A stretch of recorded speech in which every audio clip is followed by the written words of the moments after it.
Okay. So the recap for last game. We started off thinking that Loran had fixed Ulster and it was going to be fine.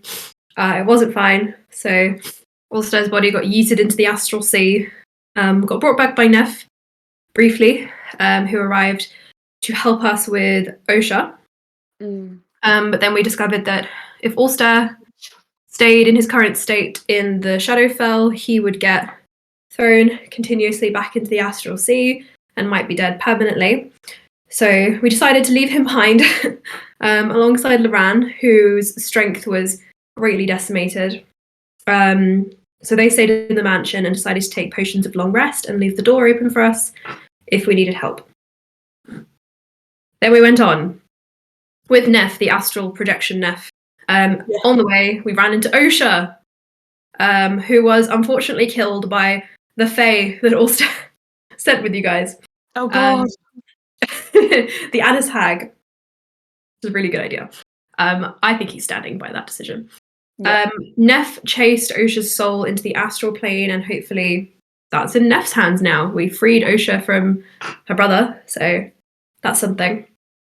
Now they just need a new body. Having the Hag kill her. We continued on, and we came into the belly of Elijah's labyrinth lab thing. There was a door with some runes on it, and we were like, oh no, Sleer wants to go in there, but we feel it's cursed. Potentially, we could change this curse. So we had Karul, the resident cursed rune expert, tinker with the runes with the magical help of everyone else, since he's been a bit... He's just not at his best, you know. He's at a solid maybe level 10. And he did some tinkering, managed to get us inside. He sat outside with Jaral and Saraza. Everyone else went in, I think, to grab the journal. Whilst they were inside grabbing the journal, Karul got a message from Elijah offering him to join him, essentially, because he is so pitiful working with the DC now, and Elijah feels sorry for him. And whilst they're chatting, Elijah puts a geas on Jaral, saying that Karul will know what to do when the time comes, and he just has to follow Jaral. Karul's like, okay, bro, cool, I'll think about it. And then everyone else comes outside of the room with the journal. We get on the carpet. During this time, we had a few illusions that Elijah put up, but I don't think we're in the full battle zone yet. Get on the carpet, we keep going, discussing as we go that we know that Elijah has geas Jaral.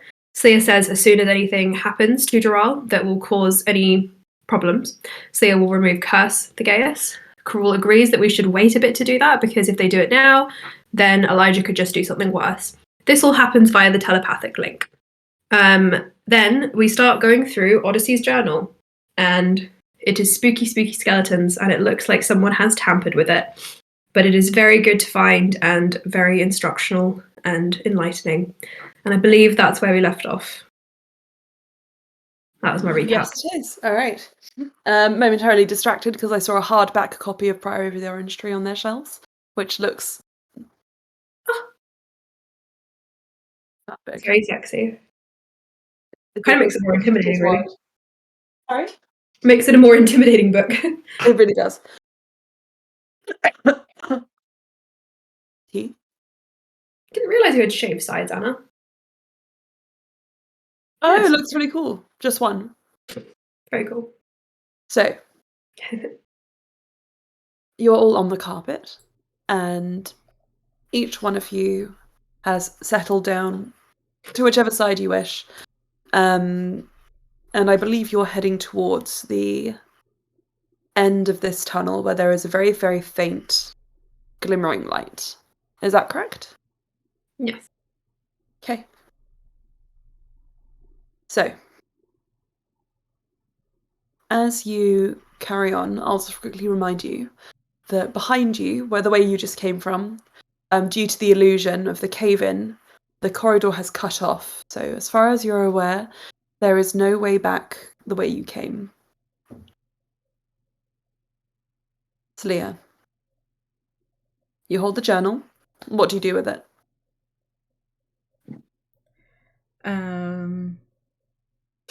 She tucks it into her bag at the moment. Mm-hmm. Just. Do you share Nothing. what you've read with anyone else? Oh, yeah. She shared it Share it. basically as she was reading it via the telepathic link. Okay. Would Nice. anybody have had like input or like comments on it, or? At the very least, Saraza wouldn't have interrupted you, and neither would Jural. And Lila. hi, Lala. He left. Lila. As you were reading, the only thing actually that Jural would do would be to corroborate the information in there. He would confirm everything that was read, as much as he could, as he was quite involved in Elijah's doings, as was Karul. At a point. But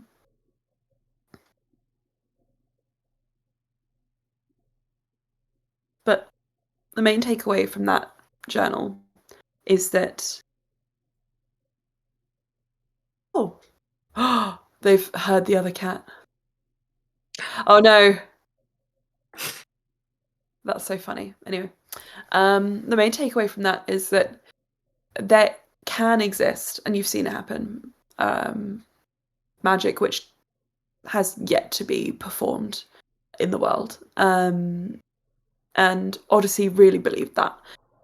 It is something that Elijah cannot wrap his head around. It is something that you can tell by the sort of quality of the journal, by the state it's in, that he's stressed over. And because of that, he has sought after so many other things, so many facets of information, experiments on people, on places, like with Eldrelith, that have led him to the point where he has gone to this extent, where he is harboring souls in other bodies, where he's moving the city of Eldrelith from the material plane to the Shadowfell. All of this is wrapped up in that bit of information. That's what you can divine. And you push on the carpets that are still carrying your weight, a little slow but steady, towards the other end of this corridor. Does anyone have anything they want to say to each other? Hello. Everyone, Saraza says hello. I think Karul's watching Jaral. He isn't really showing any obvious concern, but he is watching him, kind of observing. I think Jaral would notice that, and kind of as the longer you stare, the more that he would seem to shrink down and kind of in on himself. And after a while, I don't know if you two can speak telepathically just between the two of you. Also, sorry, my throat's a little bit sore. It's gone a bit bubbly, which is why I'm a bit quieter. This should be good for doing Jarell and Sarah's voices anyway, so. My voice is so not good for doing Karul because it's nasally. We'll be fine. We'll make it through. This session is going to be like a 0.5 anyway. No. I'm joking. Oh, okay. So, as you carry on through, Jarrell eventually will turn and just say, "Why are you looking at me?" You seem othered by yourself. What do you mean? Ever since we arrived, but ever since Ulster died, you haven't seemed yourself.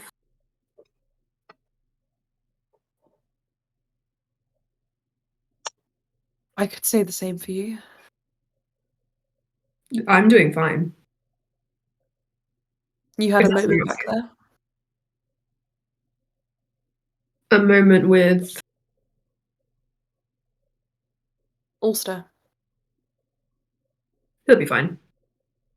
It's not really my concern. Loran will take care of him.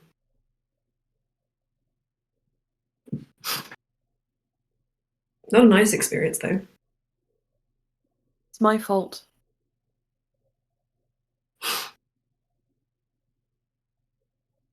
How?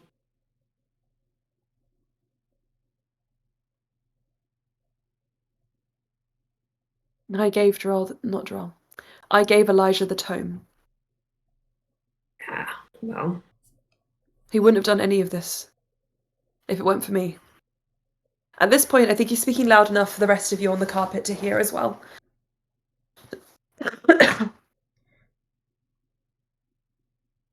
He even has Sobek, and I gave him to him.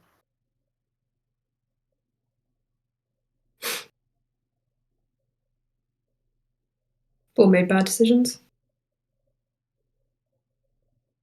Some of us can divorce themselves from those decisions. You certainly have been able to. That, again, wasn't me. I'm not actually responsible for anything after 20 years ago. Well, this was me. So what am I to do?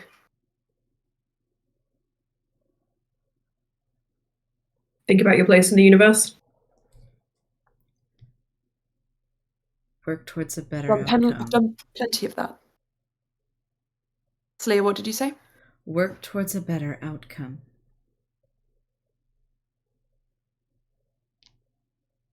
Something for Valis to grow up in.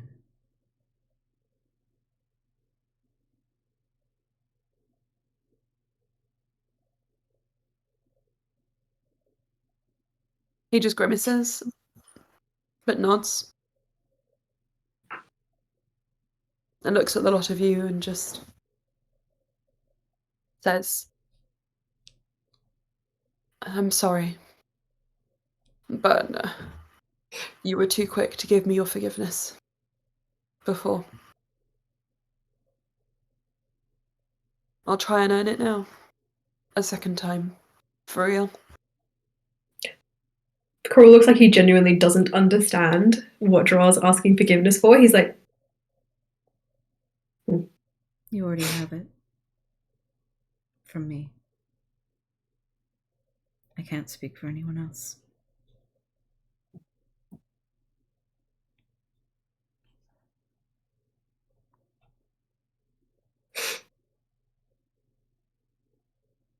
He stays quiet. Noticing your confusion, Coral, Gerald just would mouth to you after a moment, you're excluded from that part of the conversation.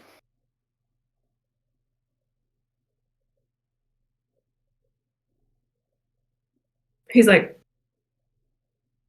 I forgive you for that No, comment. you don't. No, that's not. It's not you. I need forgive. Okay, right, shush. And he'll just like bat you away. He's like, I really don't understand any of you. Maybe you don't have to. Putting in a really solid effort, though. He actually really is, Joel says. Also, just very quickly look at them. Oh my god. Oh. That's so funny. With, say, Coral's passive insight, and probably Gerald's as well, they can tell that Sleeve does believe them, you know? And actually seems to kind of being enjoying seeing them interact in a way that isn't hostile and is actually almost like friendly and, you know, affectionate. Coral pats Doral on the back. You'll get over this. You are so dumb. I am actually very smart. That's really rude. Where is your emotional and social intelligence? I said, Coral just like, I understand that you are upset by people dying and Sobek being in Elijah's grasp, clutches, whatever you want to call it. But when you break it down, we're in a pretty good position, considering this whole mission is a bit suicidal. Ulster is alive, and he's being looked after by Loran. Loran invented magic. That's pretty amazing. And I'm pretty sure Elijah didn't expect that either.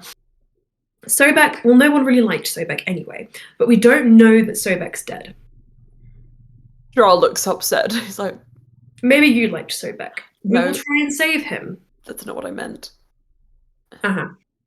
But to be honest, I don't think you need forgiveness for either of those two things, because your redemption arc happened after that, am I right?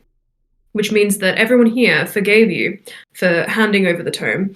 And what did you just say back? I was in the locket for that. You did something. I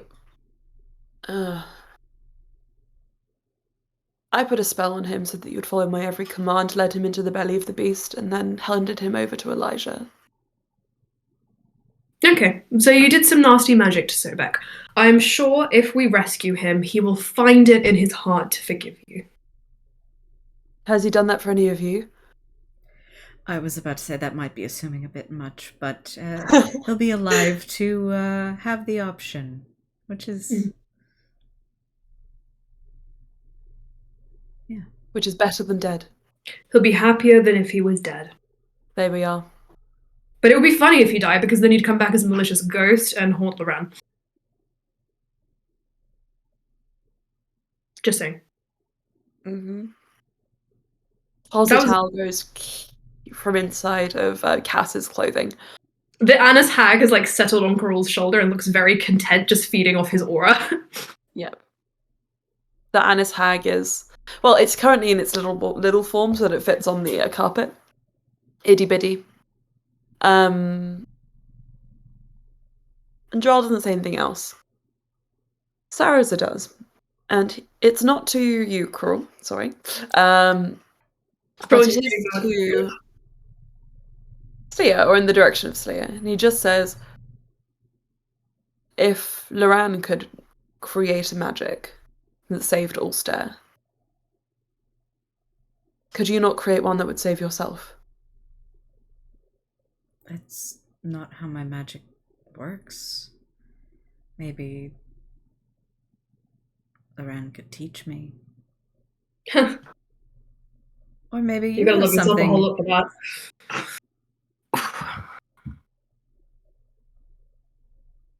Sorry, what did Carol say? He says you've got to love yourself a whole lot for that. Mm-hmm. He's kind of laughing. He knows he's being excluded, but he's just like... Yeah, Sleia just kind of turns to him like, or maybe you could teach me something. Me? Don't you I can't create do that. magic that doesn't exist? Wasn't your goal to change this world? 90% me could do that. I'm 10% me. I'm still this good. But I will concede that Loran invented something that I'd never fathomed.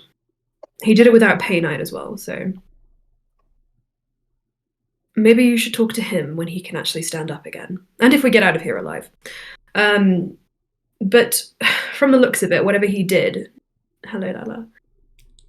Whatever he did to Ulster, to himself, wasn't without consequence. So... I don't know, is it worth doing that to Loran again? Would there be anything left of Loran if he did it again? I don't know. Not asking Loran to cast something, but I see your point. I'm just trying to be as helpful as possible. Saraza just says, you sound so remarkably unhelpful, though, so I don't know how earnest you are. Oh, Sarazar, I would have liked to see you change those runes on the door before. Go on, I'll hand over the wizard, sorcerer, magic mantle to you. Go. He just says nothing, because he does not possess Loran's wit. Crawl just lays back on the carpet. I offered. Bit sandy in here. Or is that just me disintegrating? That wasn't me. Lydia will ask Saraza very quietly, am I able to see Saraza's hands? Oh. Why would you ask that, Bluey? And Bluey glares at Cruel, like, not for you. They're all together on this tiny carpet. You trying to exclude him is like holding up a hand, like, no. Sarasa says, "Go on, Carol, make the hands for us." I don't know if he can. Hold on. Would he deign to do this? He can make something. But can he make something as good as the hands? Can anyone do the hands? Is Sarah not able to make the hands at the moment? Or He'll never be able to do it again. oh shit! Hang on. Oh, hang on. If Bluey knew this, she wouldn't ask Sarah to do that. Okay. Oh no, Well, I thought you were maybe asking Carol to do it. I think that's Yeah, funny. I think Cruel. that's funny. I was sorry. It's That's multiple. okay. That's okay. You know what? Just keep- Sarah's will go and grab Tozatal and like put his hands behind it, and so it's like Okay, you know what? That Cruel, I want you to watch this moment. This is still magic. oh. Cruel's like, I'll Sorry, summon something sis. better later. Thank you. Hello, George. Hey, George. Hi George. Tozatal is screaming on Salsa's lap right now. Like that is all you need to know. Good. Where did you guys Right. even get that? Hell. Yeah. Yeah. Yeah, it looks like it. So,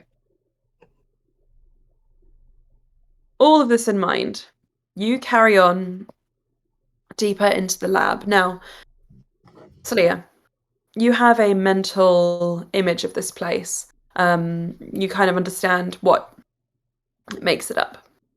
From all the scrying that you've done, from everything you've seen. Just to confirm, excluding Ulster and Loran, if you are to get off the carpet, are you going to be keeping the marching order of Cass, Bluey, Carul, Celia, Saraza, Jaral? Cruel will stay near Jaral, I think, if you can. Unless Jaral phases into the darkness. Slee is going Yeah. to stay near Jaral as well. Yeah. I think Cass would definitely be leading. Okay. I'm just going to change the order then. Bluey's happy to So keep the second. chamber going forward. Do we have someone beefy at the back as well? Do you? I'll do this and then I'll tell you. So, I'm gonna go to the day. And If we sorry, don't, I was Don't starting worry, back after bank holiday. I was trying to get as quick as possible. don't worry, it's fine. Thank you for being here. I woke up early as well, and even it starting work an hour early, I was like, dude. Oh no. We had our house inspection this morning, so I had to run away with the cats, and they did not discover them. So that's why I'm at a different house. Good. I was going to say, I was like, where are you? The men are here with me. Here, I'll show you a funny photo.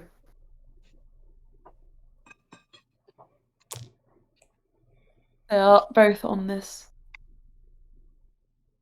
Spot the cats. Oh, I didn't see Laz up there at first. Yeah, I same. couldn't see Laz.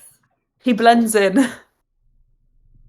He is one with is so cute. How Yeah. sweet that little face. Yeah, I could. Wow. Yeah, you haven't missed much. Just people sort of recapping what they know. The only piece of information is we started a bit late anyway. Jaral blames himself for everything that's happening down here. Because he was the one who gave the tome and Sobek over to Elijah. So he kind of is his fault, but also like we love him, so maybe not. Yeah, Cass has very complicated feelings towards Dural at the minute. So I feel like if he was blaming himself, Cass wouldn't necessarily be like, no. Yeah. She'd just kind of be like, I'm going to keep my distance because I don't think anything I'm going to say is going to be helpful, and I don't actually want to actively hurt him. So. Yes.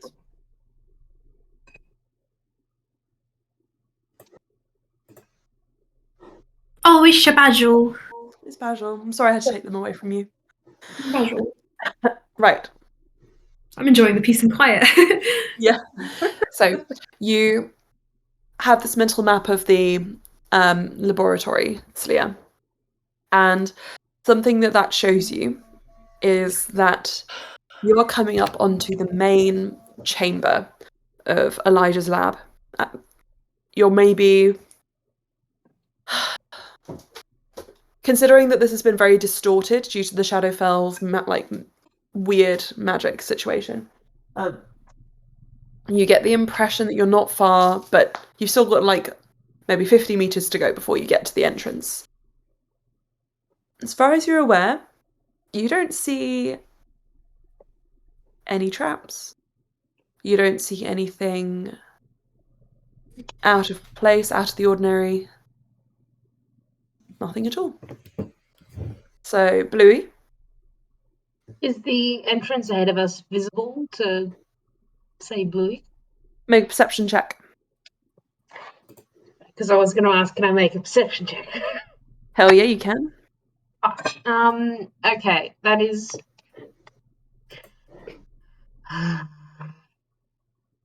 11. Okay. Within 11, you can see the lights, but you don't necessarily see how to get through. It's all quite dark down here. It looks like you're going through a long tunnel. It's completely shadowed, almost obscuring every detail. About, like I said, 50 meters in front of you, you see 2 sort of twinkling lights.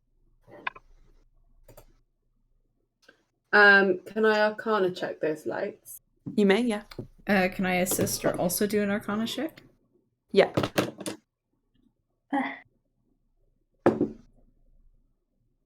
What is my plus in Arcana? I'm not fully prepared today. What is going on? Fine. I think 26. it's plus 11. Let's have a look. 26, okay. Anybody else? Give me a second. I'm just trying to remember what my... Give me a plus second. is. I'm trying to get my roll. I think it's plus 11, but I need to double check. Also, I think Slee is going to take the carpet down for us to walk. It is. Okay. 11. So that is... Just speaking of that so marching that order. is, Gotcha. 30. Yeah. Right.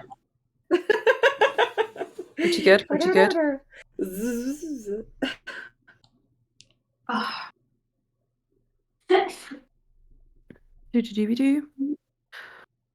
Right.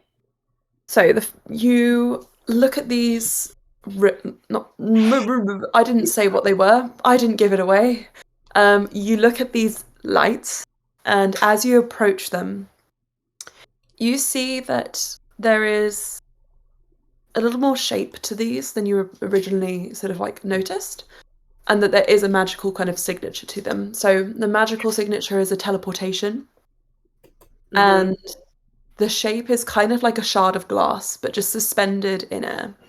And it looks like it's holographic or mirrored, and it's sort of reflecting a light source that you can't see, that doesn't exist in this space. As you know, light magic of any kind in the Shadowfell is a little bit weird. Doesn't really work. But this doesn't seem to be coming from anywhere around you. Your carpet kind of pulls up adjacent to it. I feel like we would have made clear not to go cross into it. Okay, you pull up just before it, keeping what, 20 feet of distance? 10 feet? Probably 10 feet. We want to probably get close enough to see it and figure it, but not close enough to potentially trigger. I'm gonna say 20 feet, probably. 20 feet. Because, okay. Just that Slea's not gonna get too close to it because she wants to take the carpet down. Okay. All right. Because just the thinking of, if I get within a certain radius of this, because I know how my magic works, if we're approaching some sort of null magic zone, I want to make sure that we don't just tank 60 feet up in the air from the carpet. Mm-hmm. Mm-hmm. That's fine. Anyway, so you stop with 20 feet to go, And Well done, Aylin. That sounds like funnily a good plan enough, from Emma's disappointment. At But cleaning yeah, up. like you mentioned marching order, and I was like, yeah, I'm gonna take the carpets down. So even if we weren't gonna get that close to to these like lights, then that's fine. Slee would rather have us on the ground. sure. Funnily enough, With you a do feel the carpet would kind of like jittering slightly as you lower it. Sorry, With a 30, George, what would did you I say? have been able to see if they're runes? Because I think I'd be looking out for that, seeing as that's been a They're not runes. like. Okay. Yeah. With a 30, you would have been able to tell if these were things you could read. And you stop at 20 feet away. And just so you're aware of the order, it's Cass, Bluey, Sleer, Sarazar. No, sorry, I put Sleer on there twice. Let me cut that one out. Cass, Bluey, Sarazar, Sleer, Coral, and Droll. Is anyone missing? Other than our bestie. Anna's hag is sitting on Crawl. Of course, Anna's hag on Crawl. I'll put the hag in brackets. Occasionally flit over to Cass, though. I think it's most attracted to the evil auras in the party. Kind of flits around them. Of course. It cackles every now and again. It is quite unsettling, but for those of you with slight evil inclinations, it sounds very charming and pleasant. What a cute thing. But yeah, the carpet sort of shudders to a stop, and you get off in that order. 20 feet away from you, you see these sort of slithers, like almost like glass, kind of suspended in the air. They hang about 10 feet off the ground. Everything around you is dark. And slightly blurry. Like there's a motion blur on the stuff around you.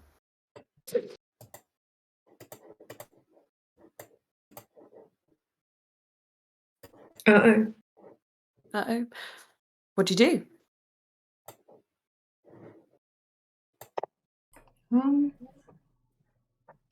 Continuing deeper, I guess.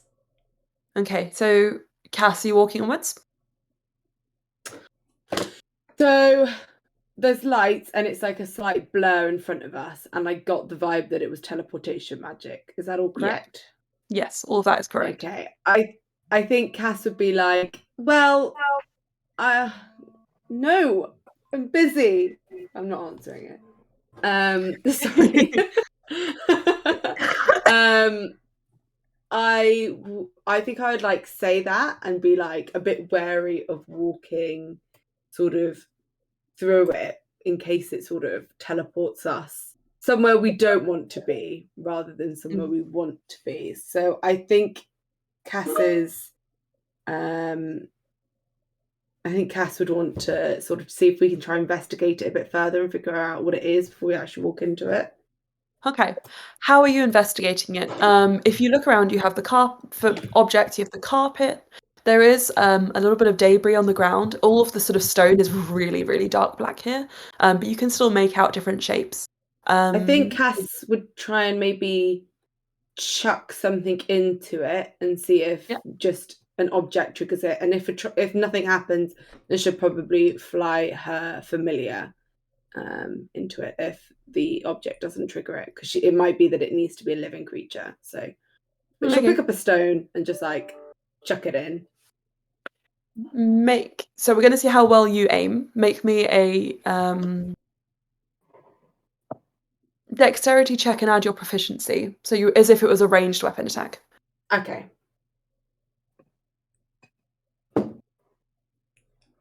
Oh god. That is a plus my proficiency. Oh, I forget how high our proficiency is now. That's actually pretty good with my dex. Okay, that would be plus 7. So that would be 21. 21? Okay.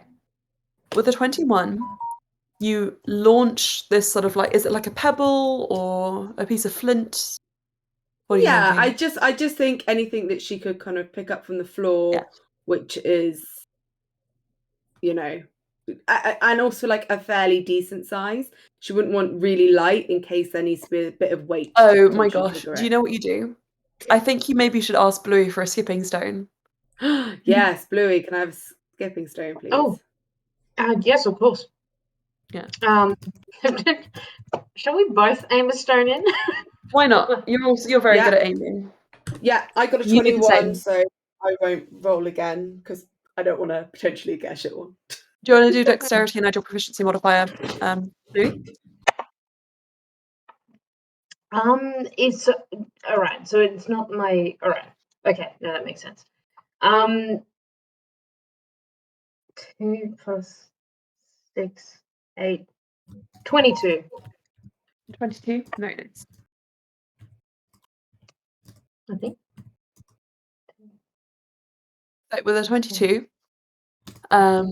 both of you launch your skipping stones, one aiming for each sort of shard of glass, I suppose, and they right into the middle of them and disappear.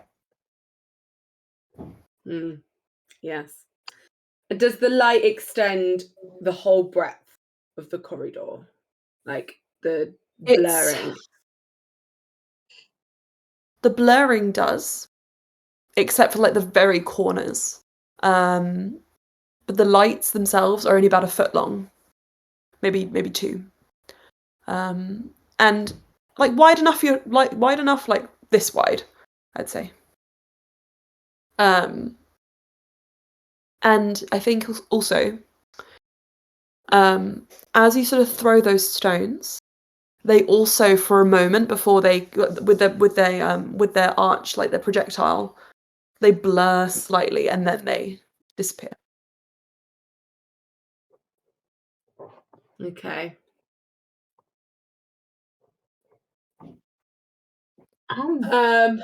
Cass looks to the party and is like, well, that doesn't look great, but we don't know where it's being teleported to. I'm sure if Elijah has put it in place, it's somewhere not where we don't want to go. If we want, I could send my familiar in to see. Unless we can think of any way to disrupt it. You could dispel magic on it, potentially, or use detect magic to try and find the edges of it so we can get by it. Yeah, I mean, Cass can do that if we want to identify or detect magic. Actually, maybe not identify, because identify you have to be touching it, so it's probably not wise to touch it in case it sucks you in. Could I do an intelligence check just to see if I can understand the layout of this particular trap or magical setup? Yes.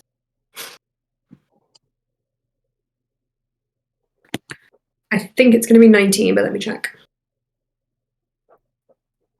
Could we assist since we're all kind of like working if together you to wish try and figure this out?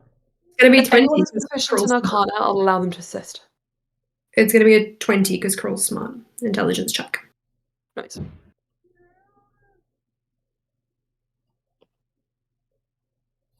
Is anyone assisting? Did you want us to do individual rolls or Lily roll twice? Roll twice for Cruel. But you can only assist if you're proficient in Arcana. It's still expertise.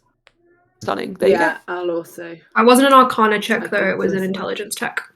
Yes, I know, but in order to access this information, which I might you already also, have. if you've already given advantage, I might also roll, or are you rolling as well? I've already rolled twice. Okay, I'll also roll then as not an assist and just as an intelligence check myself.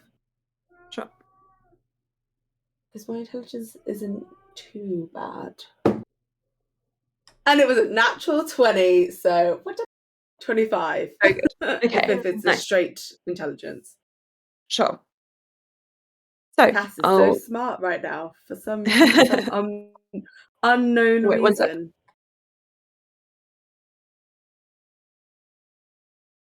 Mm-hmm. Something's happening. Yeah, I don't like it. Just gonna go study them while I miss. Cool. Sorry, I know I'm a little bit distracted. I'm just doing a data input for the thing, and then I will be back. Hopefully. No. What are you doing? I hate Excel. Fucking bane of my life. So shit. Who came up with it?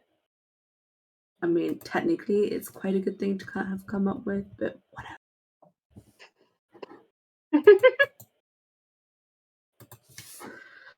How is everyone? Pretty good. Good. Enjoying this mildly spicy pizza. Sorry. I'm glad.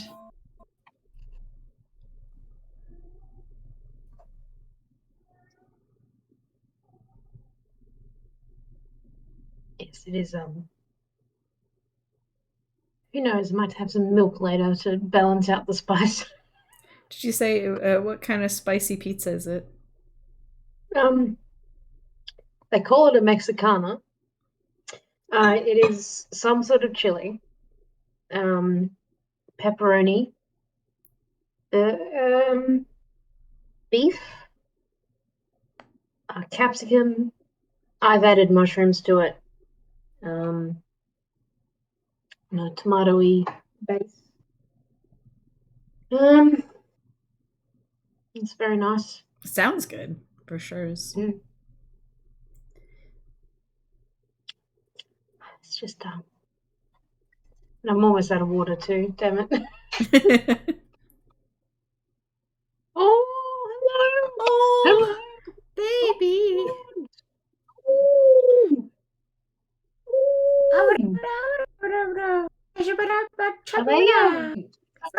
Zaz is just sniffing at Zazu's food bit, even though there's no food there.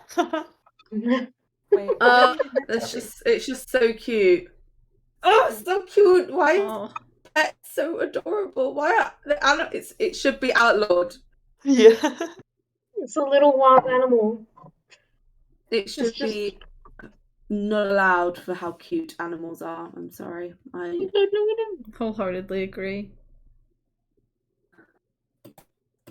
just want to smush and eat them all, even though I know that that's not good.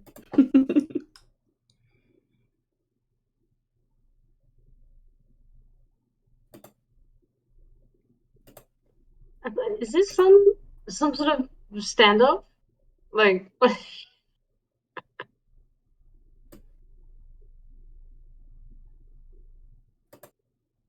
They seem quite calm. oh, hello. Yep. And then that happened. Shit. Oh.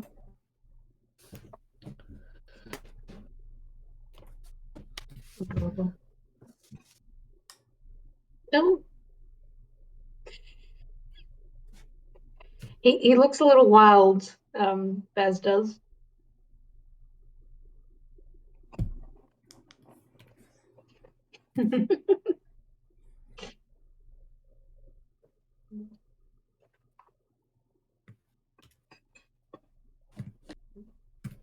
I try not to make food sounds, so apologies. You're all good.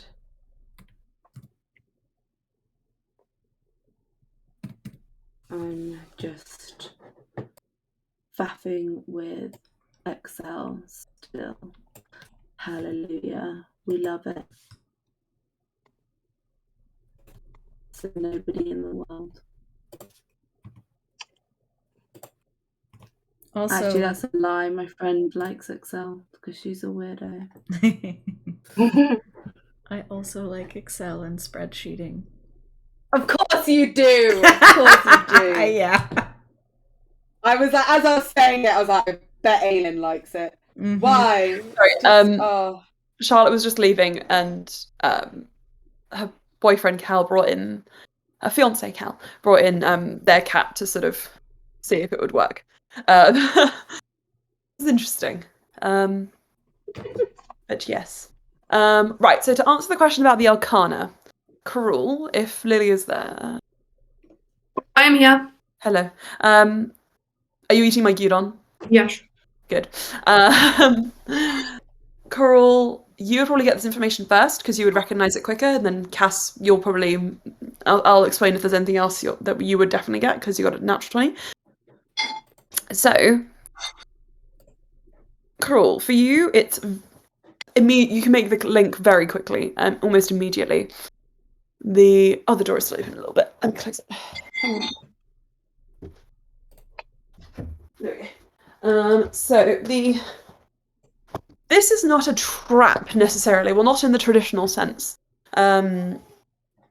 Elijah's magic and Elijah's work has always kind of been very experimental. And considering what you know about the tome from Dural, how it opens gates to other worlds, you get the impression that these are rifts similar to those that all of you have seen in the Winter Palace under the Feywild. They look like just little shards broken out of the scene ahead of you. And in that space, things are being pulled into those empty sort of spaces.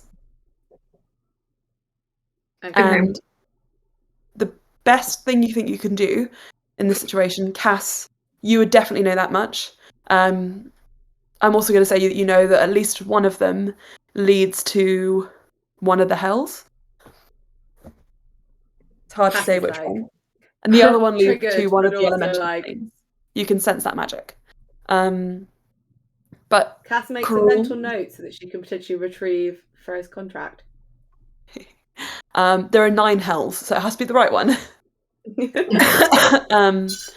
But the other one, Coral, you would notice that the best thing to do in this situation would be to try and move around them as far away as possible, for anything that comes in their vicinity has the potential to be pulled into them, separating your party further. I will relay that information to the party, standing at the back like, ooh. Yeah. Cass will also relay that information that she has. I'm just going to go to the loo very quickly and plug in my computer so you guys can mull on this. Okay. As the NPC, I'm also going to make myself a cup of tea so you guys can talk. Just quickly, Emma, before you disappear, are we in like a tunnel and it's basically these are straight to the edges, so we need to try and figure a way around them, or is there like a gap? No, so these are about 1 foot, 2 foot long, suspended in the air about 10 foot up, and then the blurring reaches the whole edge of the tunnel, just that blurred kind of like things being pulled into them.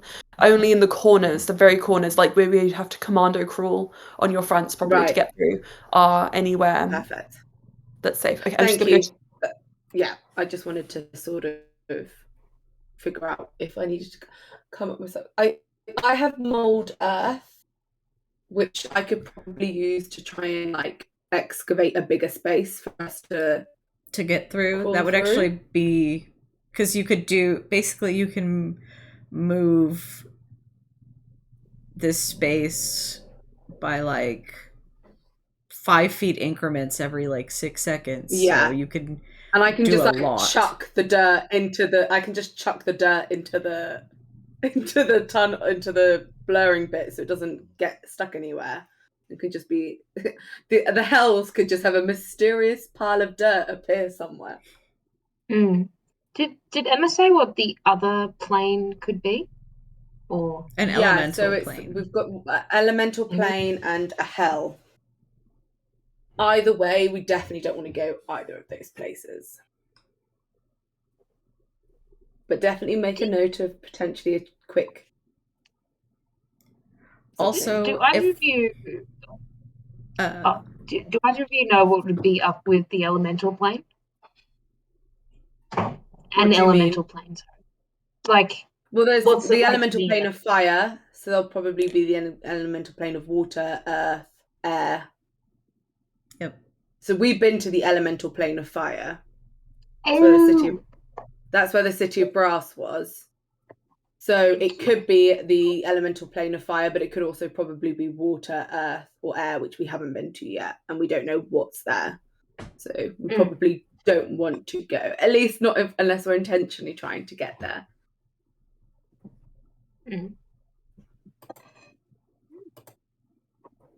Hard to say.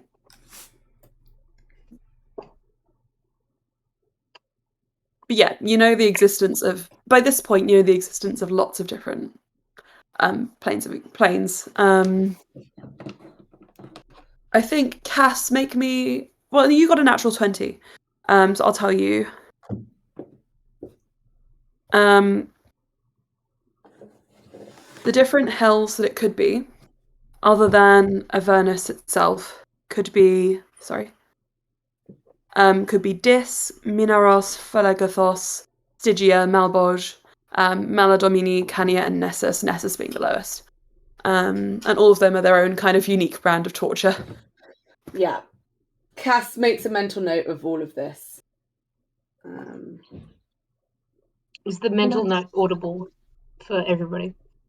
Should be like, and word for word is what Emma just said, and it sounds spookily like Emma's voice. And you're like, the voice of God speaking through Cass right now? You'll never know.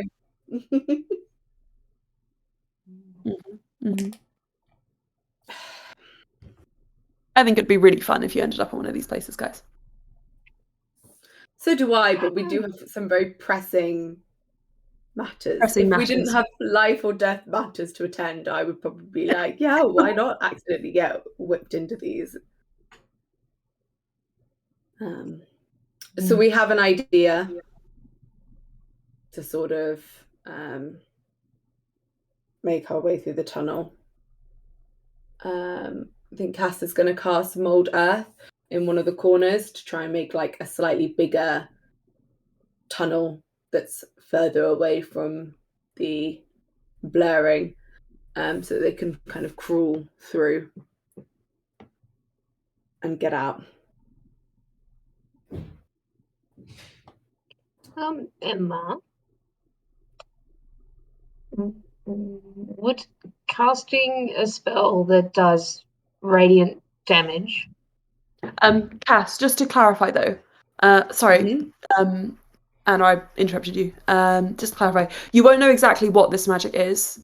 You just know that the planes, and like you can get that side of it really well with your natural 20. I was just thinking that you can't be 100% certain what Elijah's end game is here or how he got to this point. No, considering you know only a little bit about the tome, but you definitely know like what planes would be kind of involved in this. I mean, so Cass's sort of implication is that he's been messing around with the planes and might have been trying to get into different ones, and there's probably been some splintered rifts appearing because he's been sticking fingers in a lot of pies. Yep, you definitely see that. Yeah, I don't think she's not necessarily sure that this is a trap that he's set now. Yeah, but she's like, either way, it's not something we want to go. One annoying piece of information for you is you get the impression that the best person to guide you through / explain what his motives might be here. Maybe this is annoying, maybe this is helpful. Would be Cruel. He would probably have a better idea of why this is here and what to expect. But that's what he's here for. So there you go. Yeah, I think Cass is going to make a concerted effort to be like, and Cruel can take the lead. This is what I've learned, and I think he's best placed for this. And she's making you can tell it's a lot of effort to be civil, but this is the most civil she has been. Yep. Louis, Anna, what did you want to do? Radiant damage in this plane is halved, right? Radiant damage, yes, it would be. Would radiant damage give off any light whatsoever? Like, Bluey might just try doing a whatever it is, sacred flame directed at the floor gently. Interesting. Go on. Because she wants to see if there's discussion of avoiding the blurry bits, and it's hard to see in this place. Yeah, just something like that. Cast off any light that would be helpful. Very good point. Go on. Mm. Just on the floor. And can she make some sort of perception, arcana,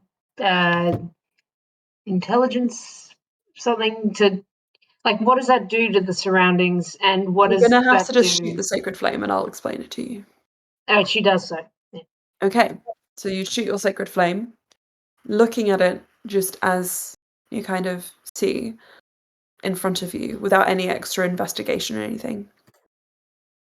You can tell that the moment the light enters that space, it's sort of like shot towards the floor, it begins to kind of like be pulled upwards along its edge. So it's almost like being smeared across the air, and it just let me pick one. It heads towards the plane which casts you know to be the elemental plane and disappears into that. It does briefly illuminate the space, but the magic itself is pulled into that plane. I say we send the smallest one first. Cruel says that, and Sarah takes a step back and is like, "That's not me." I'm joking. I'm trying to be funny like Loran. That was really funny. Yes, Cass rolls her eyes because she knows that she is the smallest currently, and that was definitely at her. She's like, I would have gone first anyway because I have to cast a spell. So, and in her head, she ends that with "fuck you," but she doesn't say it out loud. Everyone gives her a little wave. Stunning. The reason I've got my camera off, guys, is I'm eating this gigantic egg that Emma got me for Easter. Delicious. Wait, what is it? The drippy egg. Oh, okay, because the Yes, pretty. cute. Yummy. Okay, Cass will sort of start pick whichever corner looks the biggest currently for non-blurriness. Make a perception check. Can it be investigation? Could it be investigation as I'm actually looking at it rather than perception? Make a perception check. Just is slightly better as a skill. If Bluey shot out a sacred flame at one of the corners, could it help Cass with perception? Shoot your sacred flame. Don't worry, honey. I've got it was a very good roll. Save whatever. 28. It's a cantrip. Wait, hang on. Wait, let me Okay. check that. It is a cantrip, right? It is, I'm pretty sure. Bluey, Yeah, you thank God. shoot your Alright. sacred flame, and Cass, you kind of, with your superior perception skills, you look closer, and you notice that the corner to the left, the bottom left, looks the most appealing for you. The annoying thing is that actually the best corner to go through is actually on the ceiling, but alas, that is on the ceiling and difficult. So, if you want to commando crawl, We could still do it because we have the carpet and I'm excavating, but I think Cass would be like, which would you guys prefer? I mean, if we fall by accident, then that's kind of it. This is true. You'd also lose. Okay, bottom left. That's the doorbell. Is anyone in this house right now apart from me?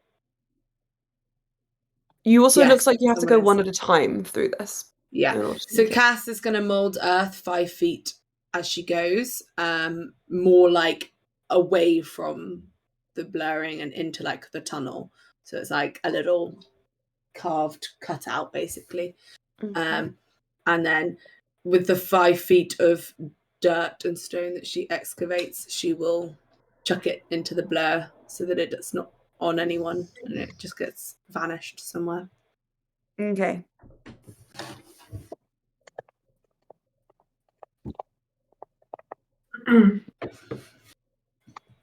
Emma's checking how much damage you take. No. So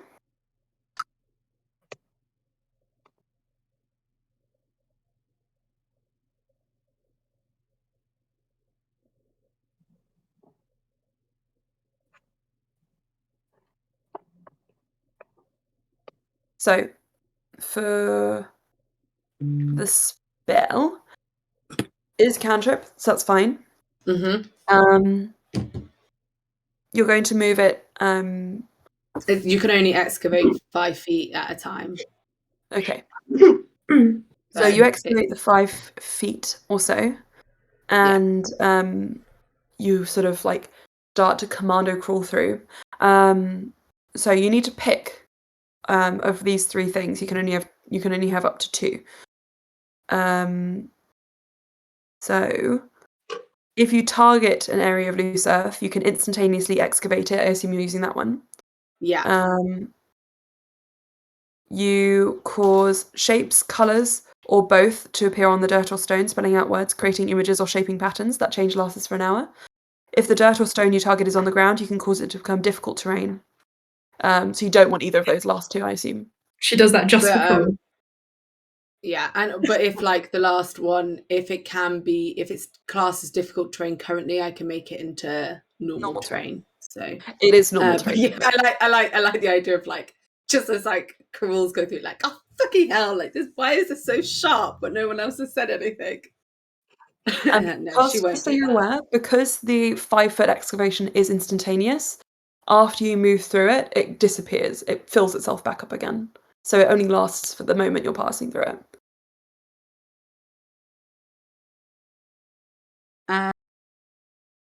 I thought instantaneously excavate it was that it was like an immediate, like the 5 feet was done, and then you can get rid of the 5 feet. So then it is permanently changed. It's just that it instantly is done.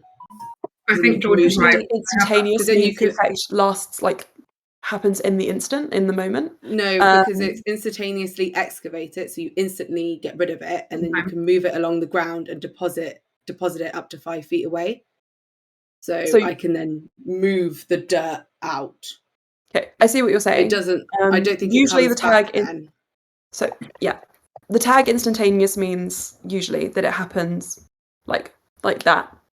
For the sake of this, because of what I'm going to explain, it doesn't matter. But usually that's what it means.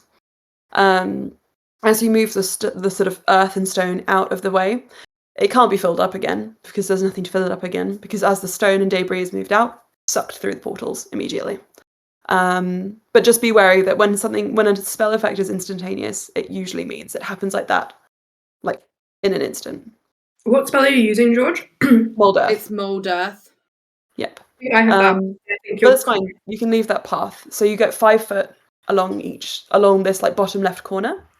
Yeah. 5 foot deep. Yeah. So like trying to like a cube, right? Eat more to the left so that we're further away from the. Sure. So Emma, what? I just want to point out that in the spell, just so Georgia knows for future, it does last, and it usually lasts for 1 hour. The effects that you're doing on the earth. The duration on what I'm seeing is instantaneous or 1 hour, and I think so the 2 effects. So the effect of moving earth is instantaneous. The other 2 effects last for an hour. Okay, but what is the point of the spell if it immediately vanishes? Because I've played this spell before and it has lasted. Okay, well, for the sake of this, it doesn't matter anyway. So let's just move through it, because it's the earth is disappearing, so there's no way you can fill back up again. But regardless, you move through and you can make this tunnel to the left. As you go through, Cass, how tall are you? You're 3 foot, 4 foot something? 4'6", I'm right? 4 foot something. Yeah, I think I'm 4 foot. I've got 4'5" here, but I think that was me being like wanting her to be a taller dwarf. So I think she's probably like 4'2". 4'2". Okay, cool. I would say 4'2", 4'3". That's fine. So you move through, and as you go through, you get this like pounding headache, ear splitting almost. And you look down kind of as you're casting at your hands, and you see this sort of like blur begin to sort of like pull at the top of your skin, and you manage to shake it off, but you definitely get the sense that if you're any closer, out of this hole, you're going to have to be making saves to get through it. I think Cass would stop and be like, she might then like do an about turn completely to the left and start like tunneling that way and see if she can like avoid it. Because Cass is, my assumption is that as she's tunneled, the area is spread. Is that right? Yeah, I see what you mean. Okay. So she might start trying to like tunnel in a slightly different direction to get round it. Okay, sure. If you sort of start tunneling to the right, not sorry, right, to the left, to kind of get further away. Make me, because you're good with stone, just make me an investigation check to see whether or not you'll be able to navigate the, or maybe a survival check, actually. I could do stone cunning. No, you're going to be guessing sort of what the structural integrity of the stone is. So I think a survival and investigation would work best. Oh, okay. Survival or investigation. I'll do investigation because my survival's not great. Which I would say wouldn't track, but actually definitely does track. Well. 22. 22. You can probably figure out the structure underneath the walls is probably too loose in order to actually dig into the wall. You're going to have to go in a straight line, you think. Okay. But you're doing a pretty good job in digging out the area anyway. So it shouldn't be too much of a problem, you think? I telepathically say it to the rest. And so basically my options are go, if I tunnel more to the left to avoid the area, we're probably going to get dug at cave in. Mm-hmm. But if we keep going, we're going to have to start making saves. Is that sort of the two options that I have? Maybe we could go deeper into the floor. Yeah. Can I see about the floor as an option as well? Yeah. Same investigation check or a new one? I think make a fresh one.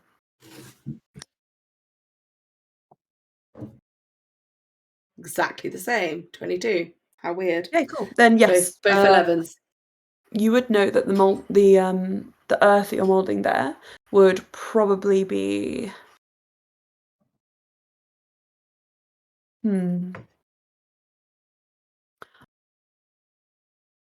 I think it'd probably be okay. Yeah? Yeah. Okay. You're just proper like mole, like Cass just suddenly goes up. It starts going down instead. Cyrus thinks we're doing it for him. She's doing it for her mole friend. She's like said that she's going to find the mole family for. The mole family? Oh my god. Oh my god, you did, didn't you? I swore an oath that I would try my best to find a mole family. So okay. It's like, as she's going, she's like, moles? Anyone?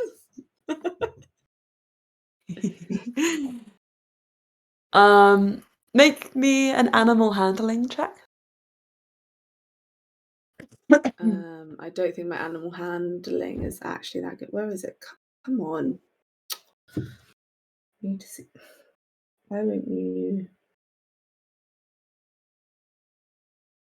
There it is. Okay. Oh, not too bad. 17. 17. Okay. You hear a scrabbling underneath the stone, and you pause for a moment, and you see these like earth begin to pop, and you think you're really excited for a second, and then you see these what horrible creature's gonna be? You see these long black arms like starting to pincer up through, and they seem narrow at first, like coming up like this, but they kind of like fold outwards, and you just see this like spider-like creature, but instead of a spider's body, it's got a human head attached to it. And it's open. She's and, and I need you to make me a dexterity saving throw. Emma, was this inspired by Stumbler? Definitely.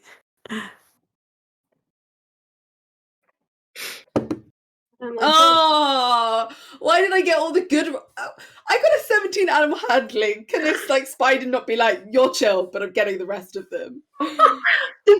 You did attract it with your 17. Well done. Thank you. That was You're a welcome. 5, so A I 5, did a okay. real good. You can't like resist like yelling out, and as you do, it climbs up onto your face and just sits. It's so that your head is replaced with its head. And those like legs, they pincer around onto your neck and dig in, and they start draining your blood.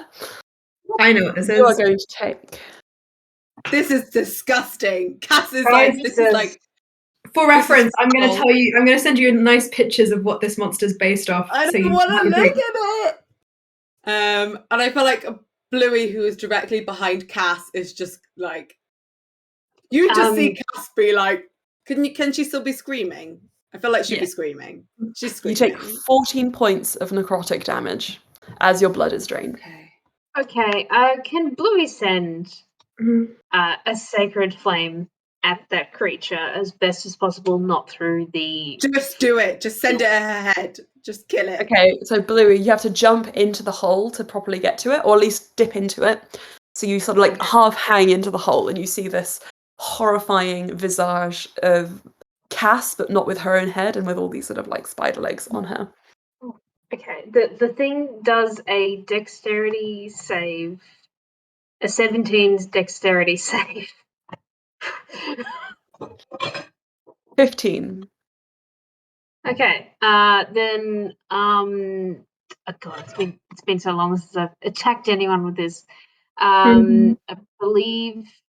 All right, 2d8.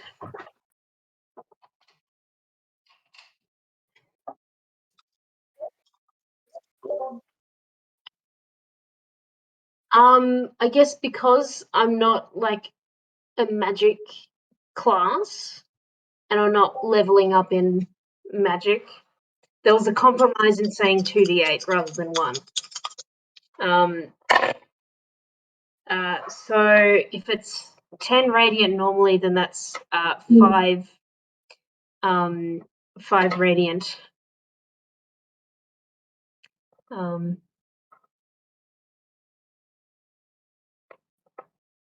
5 radiant is 5 enough to... Sorry. Right, so 5 radiant damage. You shoot your sacred flame, and it like spins, like piercing through the darkness, and it hits Cass squarely in the forehead. Well, not Cass, but it looks like it could have hit Cass. And you have a moment of like, ah, shit, in your like vaguely Australian Bluey accent. And the spider legs, it's radiant damage, right? Yes, so 10 originally, down to 5. Yeah. Very good. So yeah, 5 then is fine.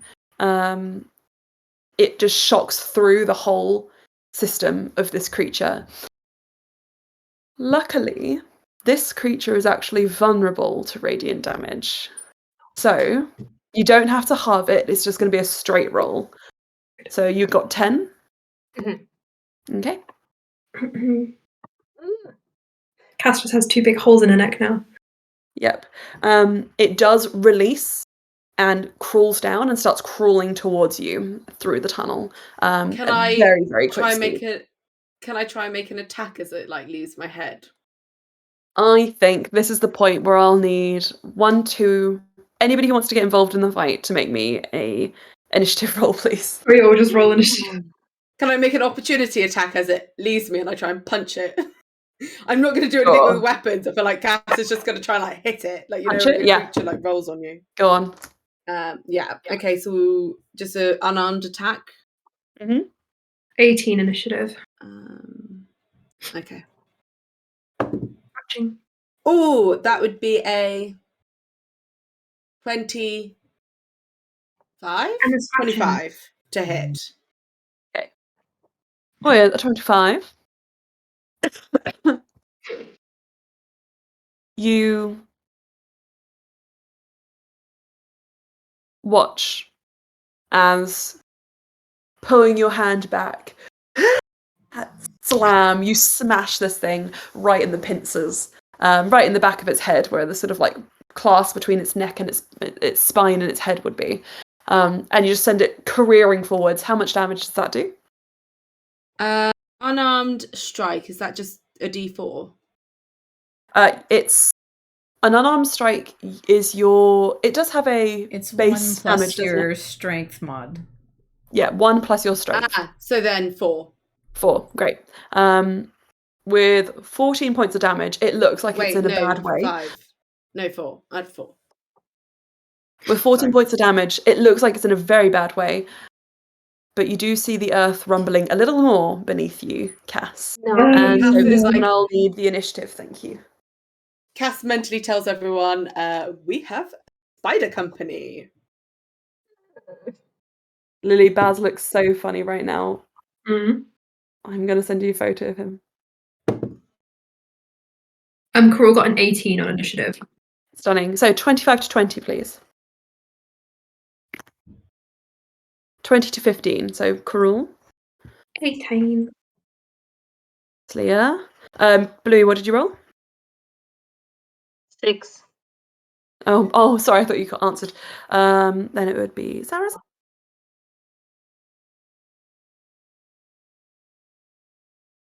Slayer was 17. Yep. Okay. And then Jerome. Cass, what did you roll? 4. Okay. That Did seems you fair. do The one people who on the went first dice get to go as well? last. So, the first up in the order. Oh gosh, Basilton. Basil. Hello. Basil. I did get a 1 on the dice. It's literally the worst I could. Oh no. Wait. Initiative. Hello. What is he doing? Oh, Basil. He's just staring at it like a silly man. But he's fun. He just tried Right, something. so, first in the order are the Spider-Men. Now, unfortunately, Cass, you're kind of the only person they can really reach, other than Bluey, I suppose. Oh, wait, as a reaction though, I can turn invisible and teleport away. Okay, sure. Wait, do I want to do that now? Hang on, let me. Because can you only do it once? Oh, fuck it, I've never done it before. I think Cass is so spooked by the appearance of what she hoped was cute little a family of moles, and turned out to be blood-sucking spider things. I think you just see her go, what? She punches it and then pops into invisibility and vanishes. Also, I thought we were all in the tunnel. I don't think Cass had just. I think almost we're all finished in crawling through. I think we're all in the tunnel, but I started going down, so I'm the only one in like the ground, the down bit is what I think is happening. Trench. But you guys are like here, and I'm here. Right, yes. Is what I'm picturing. Sorry, I didn't really imagine this would happen. So for visuals, corridor, middle of the corridor. Cass is like on the left-hand side, just a little bit down. So imagine you're looking at, oh, perfect. You know It, in the movie It, the clown, Pennywise? That first shot where you can just see his head, like, it's kind of like that with Cass and Bluey at the moment, where Bluey's just got like, it's like looking into it, and then Cass is in there. That's kind of what it looks like, visually. Does that make sense? Unfortunately, yes. I'm so sorry. So, are you going to turn invisible, Cass? But then if I turn invisible, then Bluey's going to get it.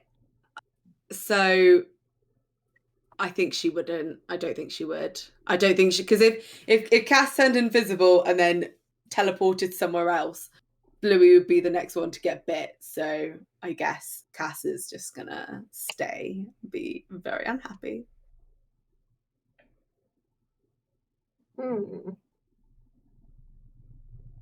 Also, if there's some sort of opening into the like void area, could you just yeet these spiders into the blur zone? Yeah. I'm coming up with the most amazing one-shot idea where it's just the innocent, like, people of the water tribe in the water elemental plane who just suddenly get this, like, infestation of, like, dirt and spiders.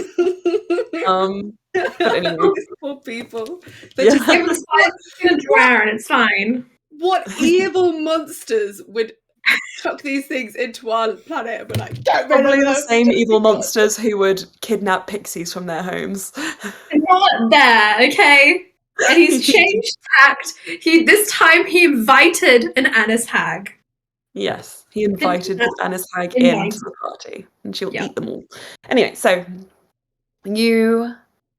Oh yeah, Also, can we just sick the hag on them and just have her like stand at the front and open her mouth and eat them? Like The hag is going to go fairly soon. So let's see. Right, so Cass, are you invisible? Yes or no? no. No. Okay, Cass. With this first round of spiders, there are 3 of them in total. 1 is very badly injured, and 2 of them are just emergent from the earth. 1 of them is going to attack you, so make me a dexterity saving throw, please. Not my strong suit. Not so strong. And it is predictably a 6. So A 6. You are once again face hugged by this big spider thing. You're going to take That's horrifying. 6, 9, 10 points of necrotic damage. As more blood gets sucked from you, and you're starting to like feel tingling in your extremities.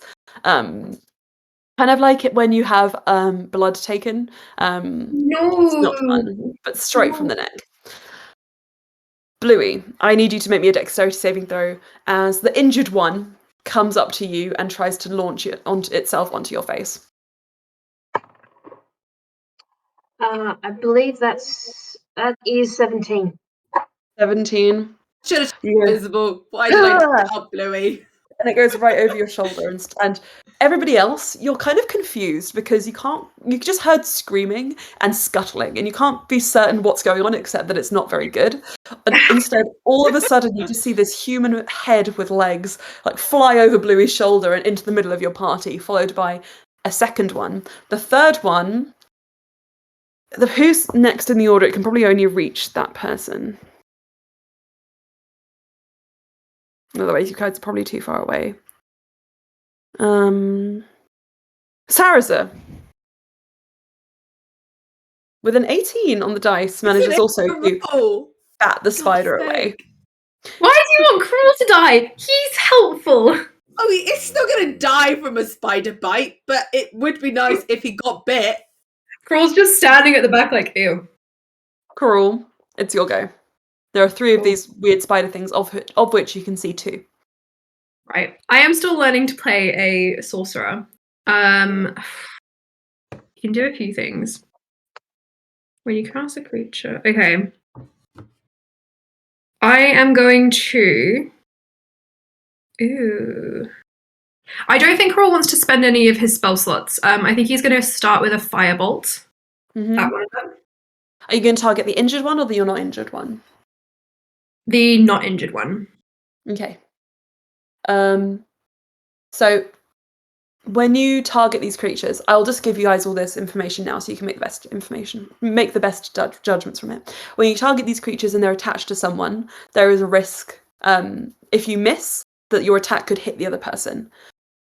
But if you're able to hit and they aren't attached to anyone, then it's just going to hit the creature. Now, the injured one is not attached to anyone, therefore you're not going to hurt anyone. So what did you roll? 28 to hit. 28.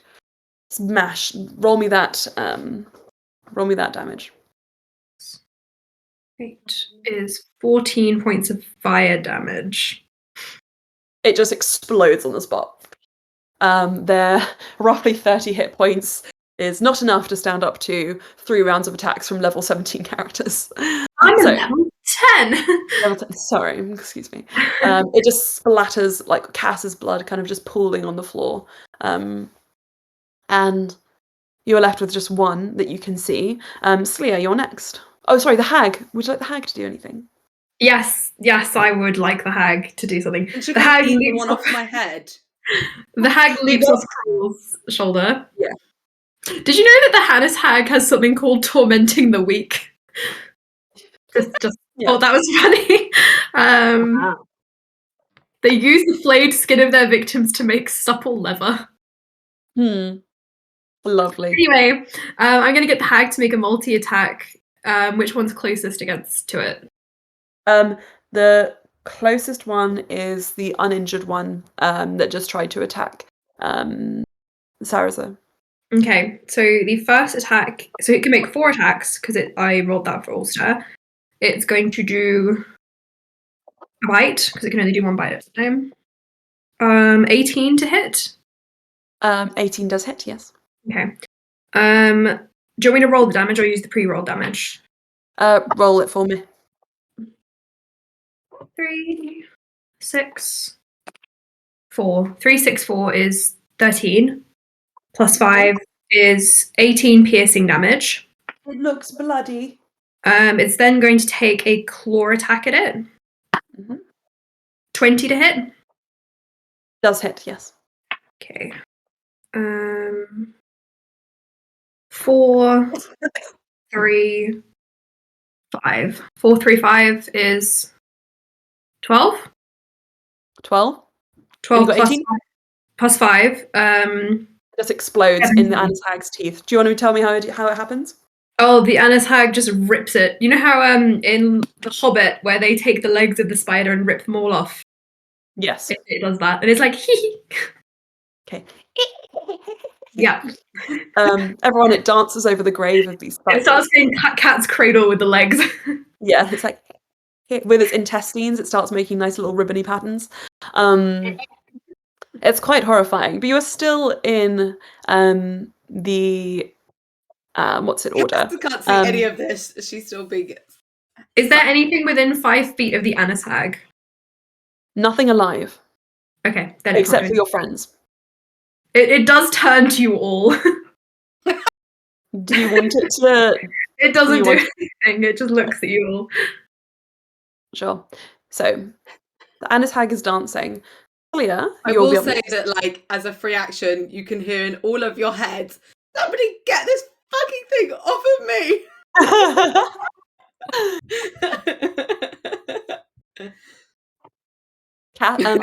Leah, it's your go next. Do we get from the sound of that rumbling that we have encountered a nest of something? That there will be more coming up. You can imagine the egg sacs gleefully breaking open as more of these things emerge. Excellent. Let's go. So Slee is going to cast a 4th level Spirit Guardians, which lasts for the next 10 minutes. And she will include within its protection the whole party, including Karul and the hag. Thank you. I love that you put Cruel and the hag in the same bracket. I'm putting previous enemies into the same bracket. Or potentially. The hag has never been an enemy. The Cruel. Yeah, the hag ranks higher. No, not necessarily. But just to very explicitly state, Karul is included in this protection. Thank you. Basil, what are you doing? That's Lala's butt right there. This is a cat safe. Emma, don't look at me. Baz. Don't be silly. So every enemy within 15 feet of Slia is going to need to roll me a wisdom save.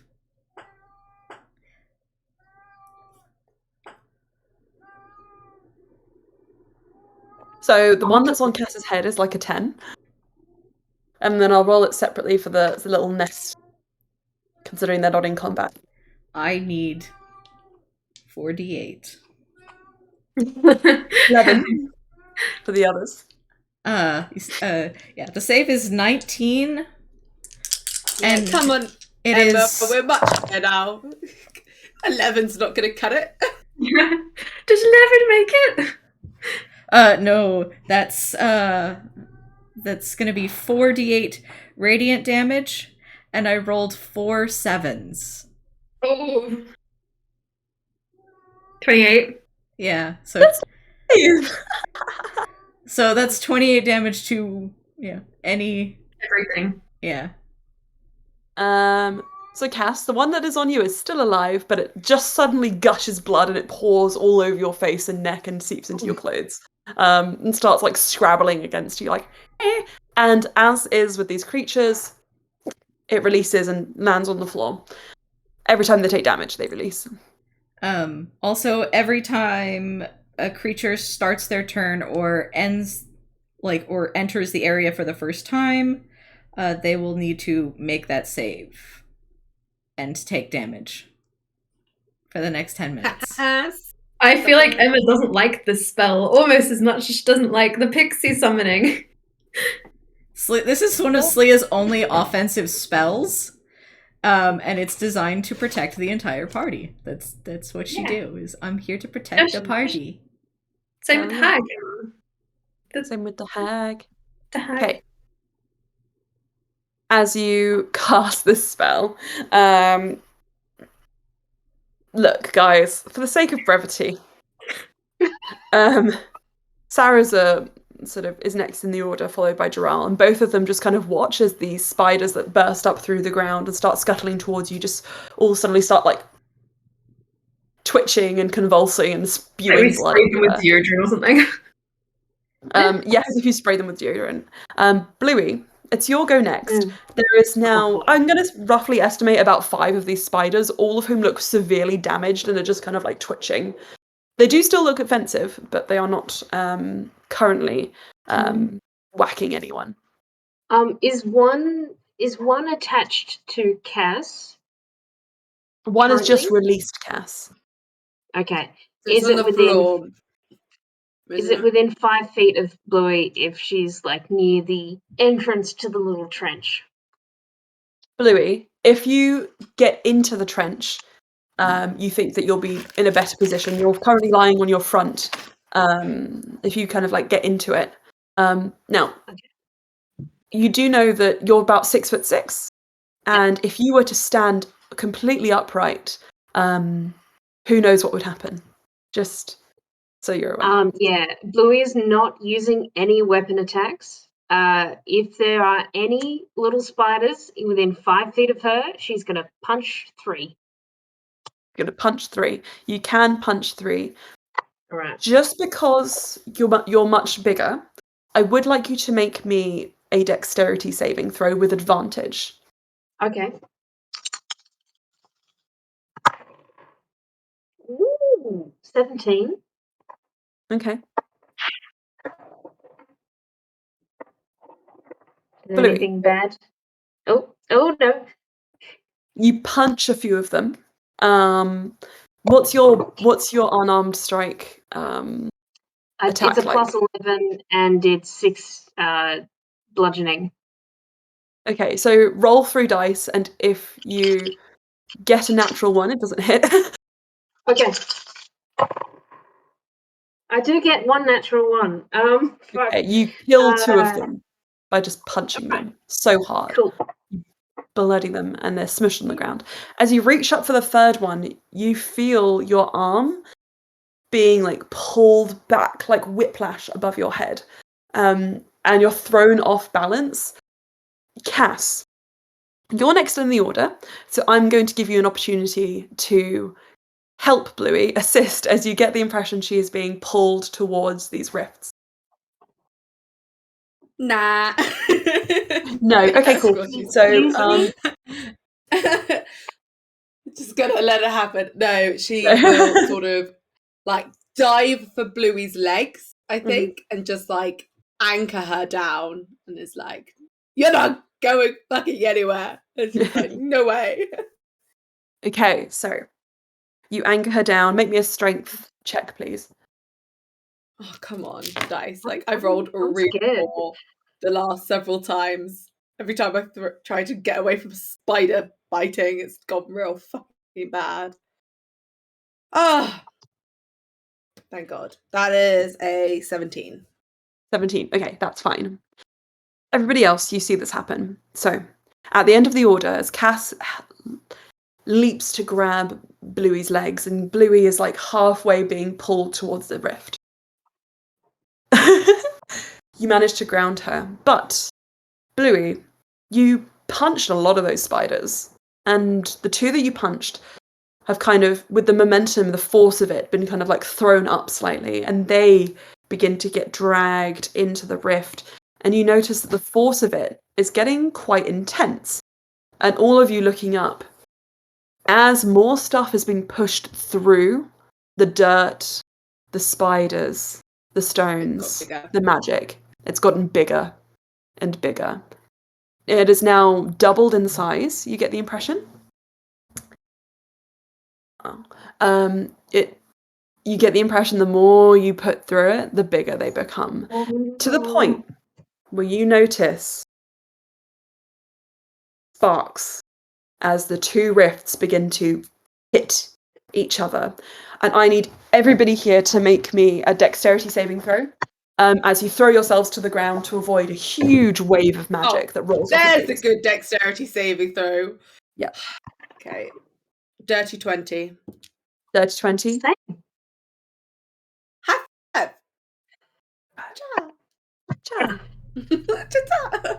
Almost same. It's a 21.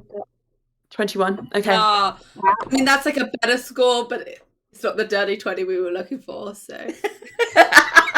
This is not the dirty 20 you're looking for. No, it is not. I don't know what Coral got, because Lily is feeling a bit Lily's been a bit sick the last couple of days. She's got basically what I got last week. So she's just taking a moment. But do you want us to take like a little lunch break to give her a minute? Oh, we will be taking a break after you hear what happens. So Joral grips the wall. The rest of you slam yourselves down. The remaining spiders, their dead bodies or alive, start with the sort of like wave of force that they did not anticipate coming, are picked up and pushed into these rifts, and that's the last spur it took for these to just. And there's like a wave of like light. It almost reminds you of Loran's magic, except this is something inhuman. This is the light of two rifts colliding, and all of you manage to make it down and hold on tight, except Sarazer throws himself a little bit late, stumbling forwards. You see he is pulled up, and his body begins to stretch. And is there anything we can do? Do you have any reactions that could help him? Let's have a look. See. It has to be a reaction specifically. It has to be a reaction specifically. Okay. Hey, Emma. Oh, is there hang on 1 second. I just need to take. Sorry. Is there a way to search for like reaction? Yes. So on your D&D Beyond, if you go to the Actions tab and then you click on Reaction, it'll tell you what you can do. Thank you. And Slia's got nothing, just an opportunity attack, and I don't think that's going to help. I've got Protective Wings and Misty Escape, but that's only like Misty Escape's only for me, so I can't unless I like. No, I can't see how that would work. Your guys' reference, Karul looks like he's considering doing something as well. If you can't find. Yeah, Cass has nothing, but you hear her like shout out for Sarazer. Cool. Okay, should we take a break and then you can have this moment when you're off the loo?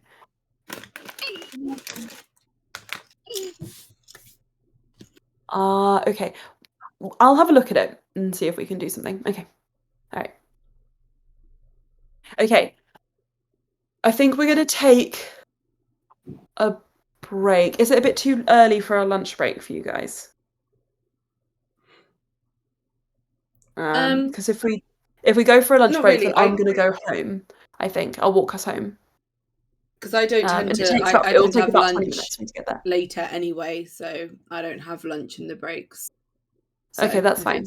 Cool. All right, then what I'm going to do is I'm going to pack up and I'm going to head home. Okay. And then when I get home, we'll resume if that's okay. It shouldn't be more than 20 minutes. Anna, how much longer can you play for? Is it 2 hours or is it 1 hour? 2 hours 20 minutes. Okay, Hang on. That should be fine. All right. Just a reminder, I have my meeting at 1, but that's okay. Just standard protocol now. All right. Okay, then I'm going to pack everything up and I will see you guys very soon. At your place. See you in a minute. Bye. Recording again. And to see what happens. I need my character sheet. Honey.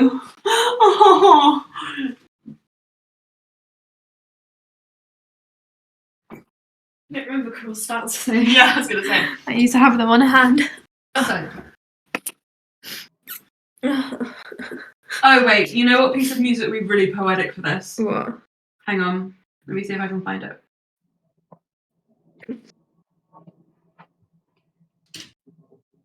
Can we look it up individually to listen to? Yes. You ever heard of a little podcast called The Adventure Zone? Oh yeah. Let me just. Yeah.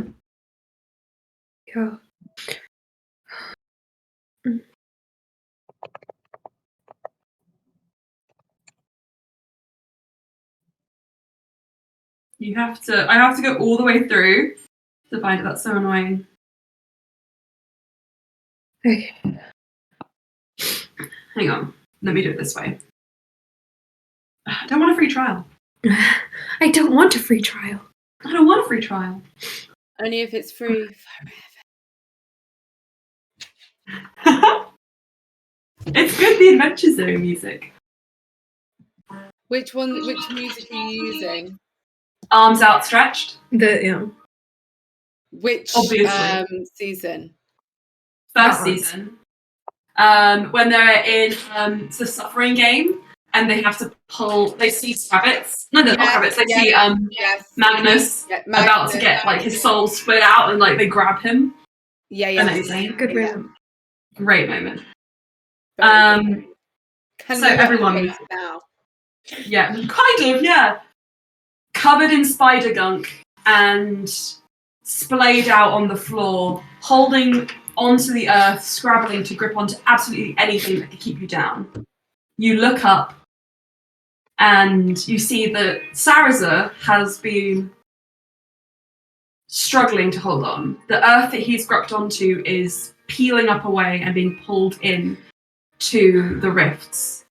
And you see the moment when that piece of earth that he's holding onto just completely crumbles. And piece by piece, in like kind of like strange arching lines, they are pulled into either one of these rifts.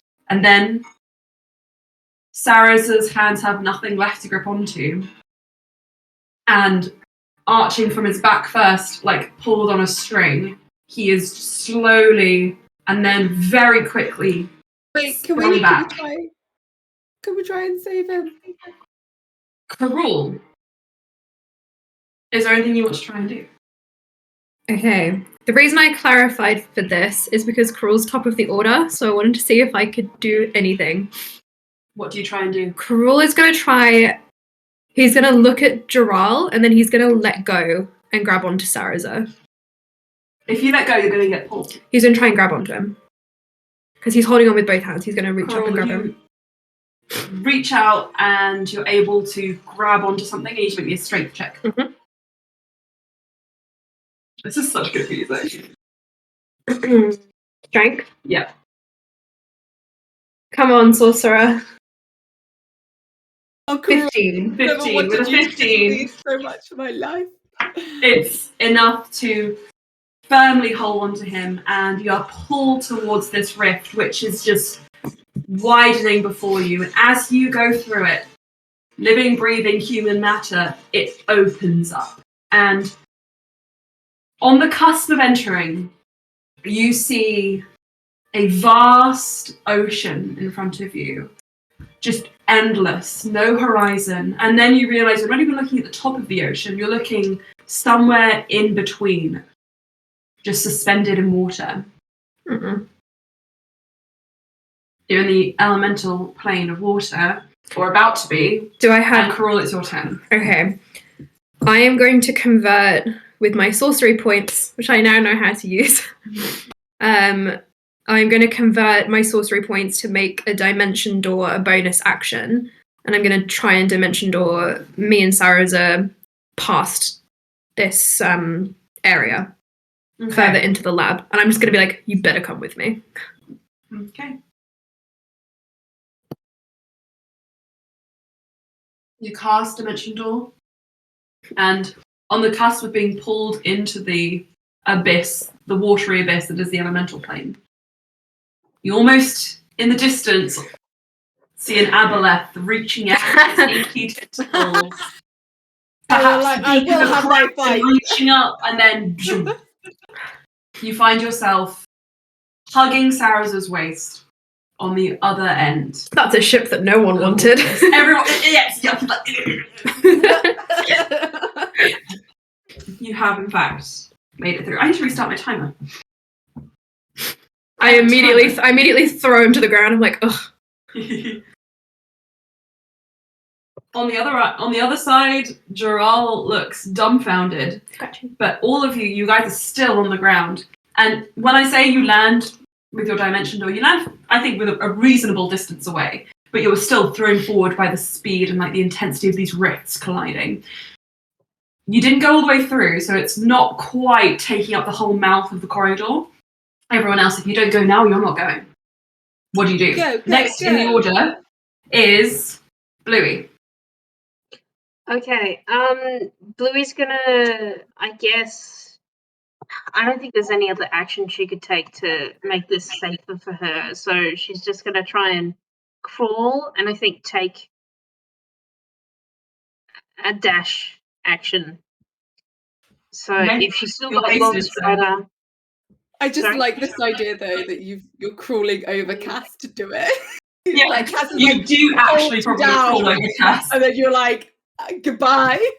Oh, shit. Goodbye. Bluey wouldn't crawl over... Okay, she wouldn't dash over Cass. She would instead do a help action. So crawl slower, but... so I crawl over and then, like, hold out. Like, maybe turn around and then start backing out and, like, hold out a hand to Cass. Not bad. Does this need a check of some kind? A save? Dex? So Cass still has hold of Bluey's leg, just FYI, in case this goes terribly. It's some sort of weird, like, limb situation happening. I kind of imagine it like she's been holding you up. So I imagine that you're like, if this is, I don't know if this is a check for you to go or like to come down, but like maybe you like land in front of her and then she's still got a hold of your leg, but you're like ready to start. Maybe. Bluey, your commando kind of crawling on your front. Yeah. Yeah, okay, that's fine. You're not going to have to make a dexterity check to survive the pull down. You've already kind of shown you're strong enough to do it. But to maneuver around Cass and also be in a position to help her, pull her through, I just want you to make me a dexterity check so that you can be in the best, most advantageous position. And this, if you succeed, will give Cass advantage in the next check that she makes to escape. A general dexterity check? No. That's a natural 20. He wants a chocolate. He does. A natural 20? Oh, nice! Very, very good. We have... When you're in Cass's aura, the natural 20s just multiply. So, Bluey, you expertly Unless just kind of... spider things need to come in, and then it's terrible. Then it's terrible, yeah. Actually, in fact, I'm going to say that you're able to pull Cass, if you wish to, up onto your back so that you can both fall at the same time. Like a little turtle formation. If you wish to, you don't have to.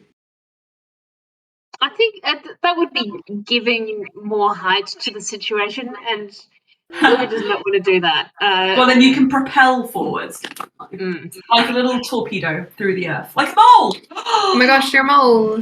The torpedoes of the earth. The moles. Okay. Very good. So, next up in the order as you move through, Saraza is already on the other side. Saraza looks at you, Karul, and just blinks. And then takes a step away. My turn after Bluey's. Excuse me, I missed you on the order. I'm looking at the wrong order. I'm looking at the marching order, not the initiative order. Sorry. Excuse me. Sorry, I completely got that the wrong way around. Excuse me. Actually, it should have been Sleer to act before Bluey did. So Bluey, we're just going to say you had a burst of energy and you were able to do that. Sleer, what is your... He's trying to escape. But it's difficult because Mummy is bigger and stronger. Sleia also wants to get out of this tunnel, so that all right. If Bluey wanted to go first, that's fine, because she's in lower back in the marching order, anyways. Okay. She's gonna keep Spirit Guardians going just in case we have any other little friends. I think we'll stick across that one as well. As you move through, I want you to make me a dexterity check. Okay.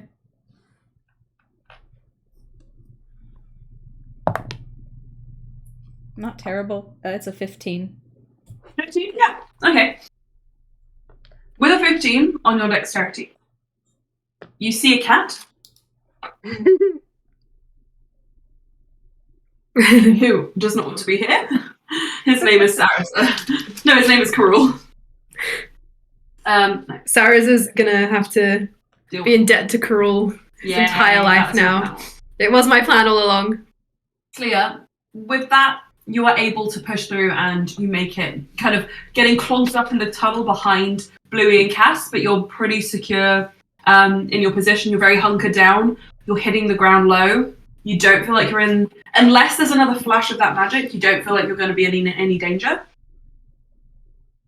Saraza's already through. Jarrell is nowhere to be seen, of course. Bluey, you move through. Cass, you follow Bluey. You can make your dexterity advantage if you like. Can I also have a rope and quickly tie it to my wrist and let it go behind me just in case Sleia, the hag, or Jarrell need it? Yeah. Oh, the hag looks like she's having a great time. She she's peering into the hells go on. Dex with advantage was a 17. Okay, cool. You are able to kind of tie a knot around your wrist, and we can put your dexterity towards that, and you can just go at your regular pace for crawling. And the rope kind of unfurls behind. There's a scary moment where you think it's light enough to just be pulled up, and some of your clothing that's lighter is being slightly lifted. But Bluey, if you like, you can grab it, so hold on to it and pass it back to Sleia.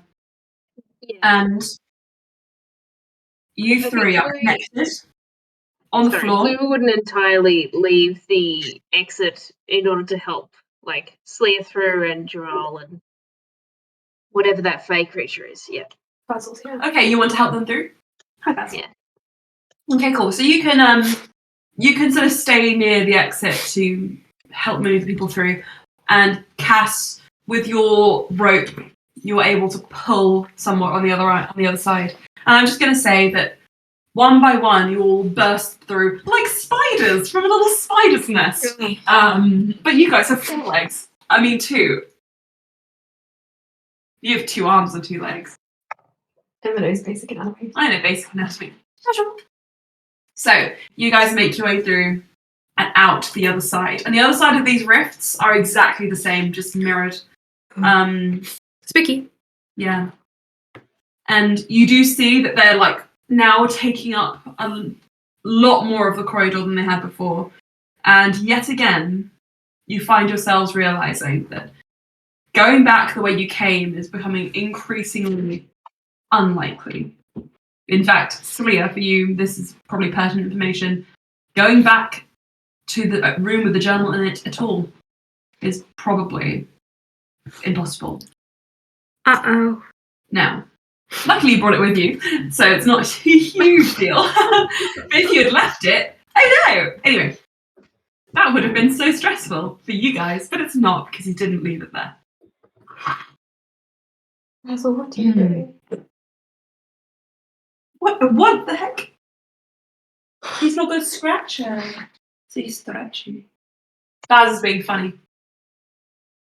Oh, Tai Chi? Yoga? Yoga! Yoga cat. Amazing.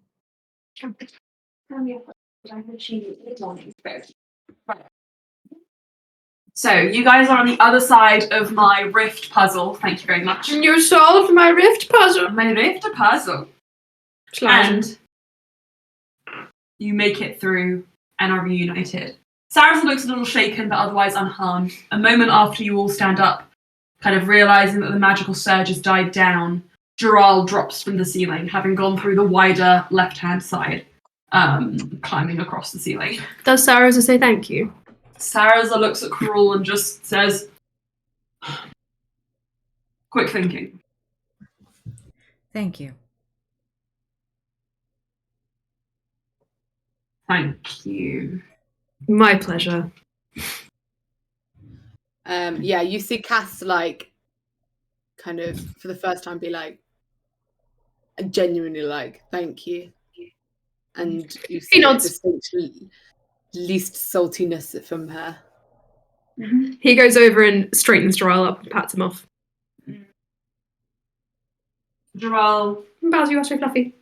Fluffy man. Looks like Dural's got a frown on his face, I'll say. Can I insight Dural? Mm-hmm. Same? I think it's a 19. Yeah. Yeah, I'm interested too. That is a dirty 20. Oh, same here with the dirty 20. Nice. Cruel? 19. Nice. Kick me. 7, okay. Do not kick me. He whips off his disguise and reveals his vampire teeth and eats you all. No, I'm joking. He looks at Cruel with a bit of conflict and then just says, you've got to stay safe. There aren't that many other bodies for you to go into. Shit, yeah, Dural is possessed right now or under a Gaius. I'd completely forgotten. Mm-hmm. Yes. Oh, yeah. Oopsie. I'm possessed. I'm possessed by Nosferatu. Yeah, I'm a vampire bat. He does smell a bit of pee. Yeah. No, it's fine. Yeah, it's fine. So. He's got a goblin ear going on. Goblin! Oh, wow. So. Not a kiss goblin, sorry. Not a what, sorry? Makes sense. You sense, no, so. For the insight check, you guys sense that, Emma put that chocolate away. Emma has this chocolate bunny out, and Baz is just staring at it. No, you can't do this, Baz. Come here. Come on, Dural. Come on.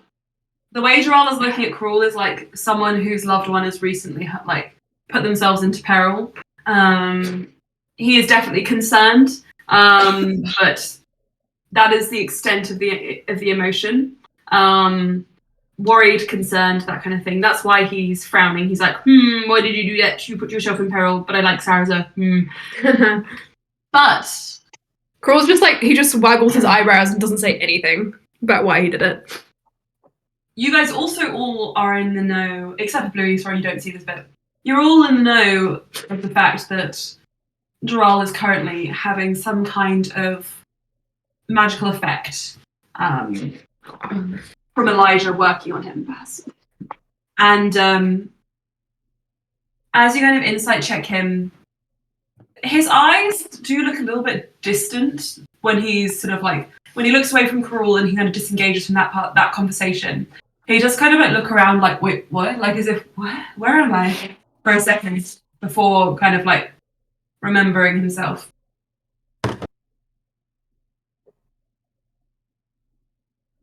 That's all. Shakes his head and then it's like, starts moving towards the shadows as he is wont to do. Can I keep an eye on Draw? Yes, you may. Can I also insight check Karul? Yeah.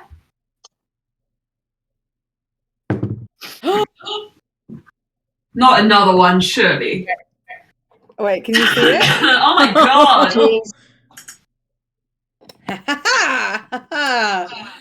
I know everything about Karul right now. Karul, Yeah? on a natural 20 insight check, how are you feeling? What's the insight one? What's Caster glean? What sort of information are you looking for? I think Cass is just sort of gauging, like, she's very sorry, my stand moved and now my laptop's. Why won't it go in? Okay, I give up.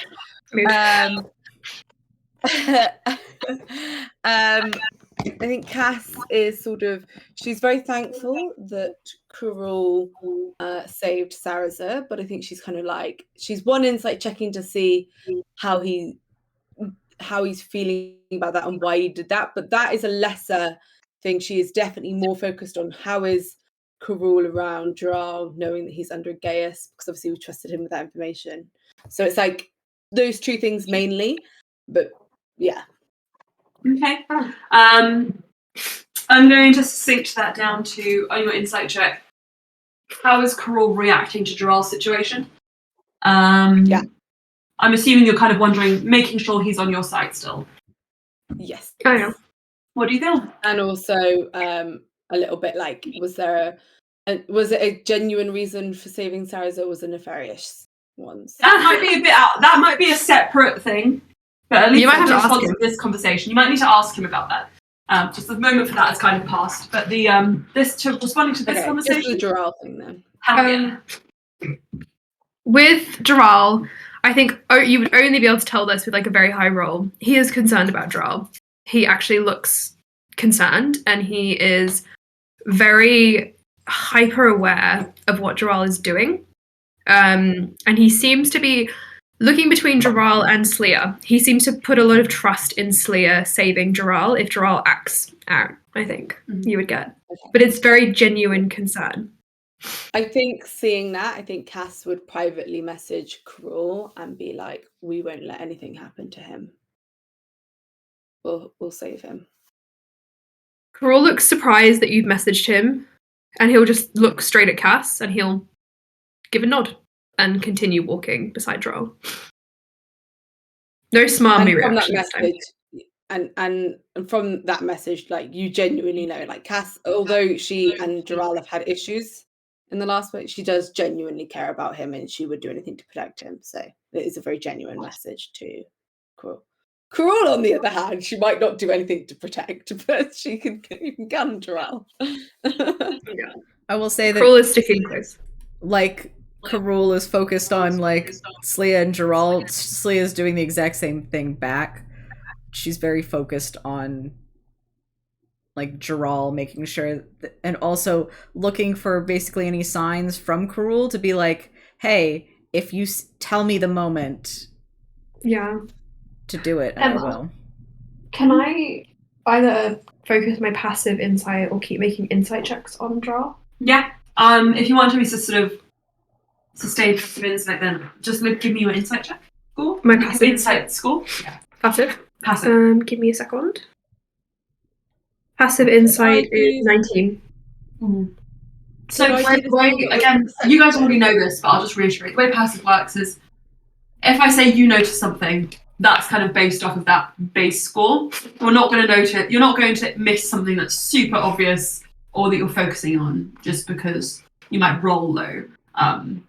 So if you just say you want to direct your passive insight on a particular target, then that's fine. Or Okay. passive investigation in the same way. Yeah. Can I do that with passive like investigation and keeping What are an you eye looking on? for? I'm keeping an eye on, I would say sort of Dural and Cruel, but mainly Dural, just to see if they. That's your passive insight, just so you know. If you want to read their emotions and what they're doing. No, I'm doing investigation to see sort of like if they're doing, if he does anything out of the ordinary, not his motivations. Yeah, so insight I think would cover that, would cover their movements and like placement as well. If you want to sort of interrogate like it just puts it in more of like a person versus like objects and things. I just think the only reason I said something else was just because my passive insight's not very good, so I don't think it'd be really good enough to redirect like that. Okay. So that's fine. Well then what you could do would be to team up with someone who has a better passive insight, or make an insight check on. It's a pity All-Star isn't here now. Or make an insight check now, and we can use that as a roll going forward. But obviously, it's a bit iffy whether or not you'll roll higher or lower. So if you've got, for example, Sleer helping you, you can roll with advantage, and you can use that as your and you can use that as your base rather than like. Okay. Yeah. So shall I Similar roll? to stealth, how that works? Yeah. Yes, I did. Similar to how like when you roll stealth once, you keep that roll kind of as going through until you break it. Shall I roll then passive an insight check with advantage? With yes, you can. Sort of assistance? Definitely. And Slea's passive insight, which is focused on Dural and Cruel, is 21. Cass's will be 16. Okay, that's pretty good still. That's still pretty good. It's better than her passive one, so. Yeah. We'll take those rolls going forward. So Dural starts kind of resuming his creep across the walls. And you can, because you see where he goes in, you can keep an eye on like, vaguely where he is. He isn't making himself unknown to you guys. It's mostly just to make sure that he is at an advantageous position for his work, his magic, his attack style. I'm going to say you do notice that he is keeping behind the group, following where you guys go rather than scouting ahead. For Karul, I don't know what Karul's doing. Crawl's walking just in front of Dural. He's got the Anna's head back on his shoulder. Yeah, in front of me. Coming, Basil. He's helping my sore tummy. Karul is leading like ahead of the group with the Anna's hag on his shoulder as the little creature form. So If anything comes out of nowhere, he's going to throw the Anna's hag in front of him. can I ask who is leading the charge? Cass, are you still going to go? Yeah, Cass, you lead the way now. Can I, though, can I set this up now that can I do like every, I don't know, 20 feet, do like an investigation check to look for traps? Oh, yeah. That's fine. I feel like we haven't really what's your been doing passive that, investigation? My passive investigation is 21. You're fine. I'll let you know if there are any there. And as you walk through looking for traps, you can't see any. In fact, it seems completely empty of traps. The only thing ahead of you is a sort of L-shaped turn to the right. Or was it to the left? It doesn't matter. An L-shaped turn with a kind of opening. And through that opening, you see flashes of light. Not quite in the same way as the rifts. These are not stagnant, they are moving. And they are illuminating the whole of the end of that corridor like thunder almost. My boss is calling me. I'm going to have to... That's fine, yeah. So, you move... Lily, can you come up here? Thank you. Just because doing one people eat. Sorry, he's very good when he pulls on my tummy. What? Do you want some? No. Oh, I thought you gave me time. Oh. We want more cuddles. More cuddles. There, Bells. So, as you guys move towards this opening, Slia, you recognize this as the entrance to the laboratory. The first chamber where you've seen, without seeing the whole visage, without seeing the whole room, you've seen Elijah working here before. Now, in this room, well, are you going in? That's a good point. Not fast. To enter the room, all you have to do is turn left. I'm going to say it's on the left. All you have to do is turn left, and it'll be open to you just there. Can I keep an eye out for death runes? Yes, you may. You've seen what they look like now, so you can keep an eye. With Cass's passive, you know that there is little to no chance you guys are going to be hit by this rune. If there is a rune anywhere. Poor unfortunate Ulster. Poor unfortunate Ulster. Scratch.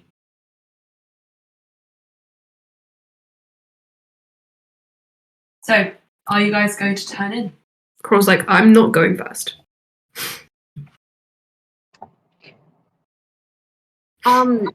What was the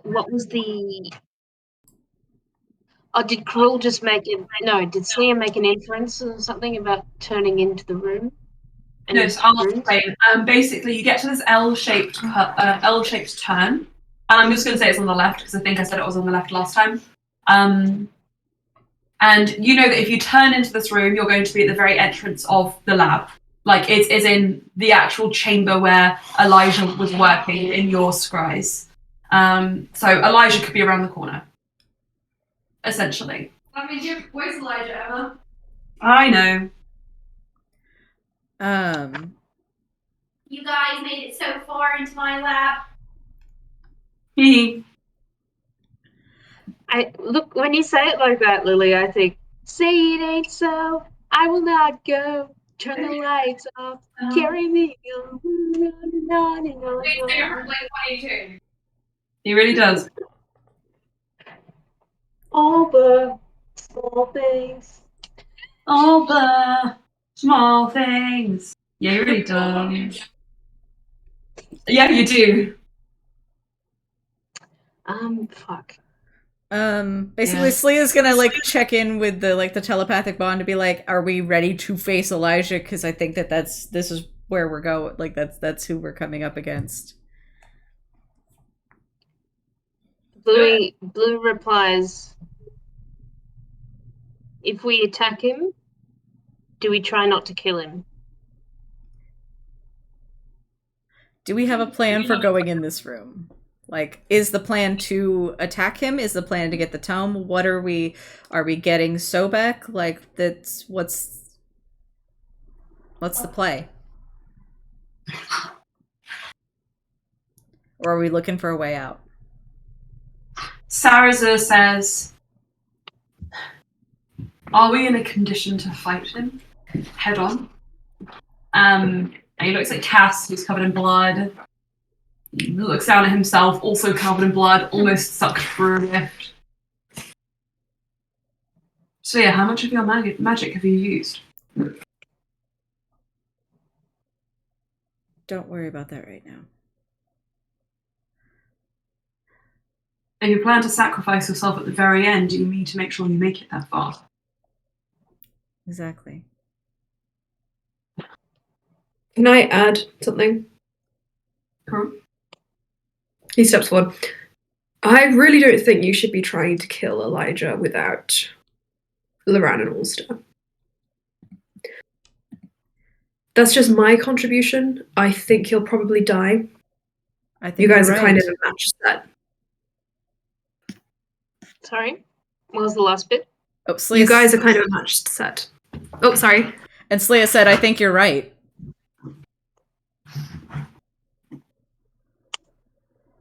Sarah's response to that is,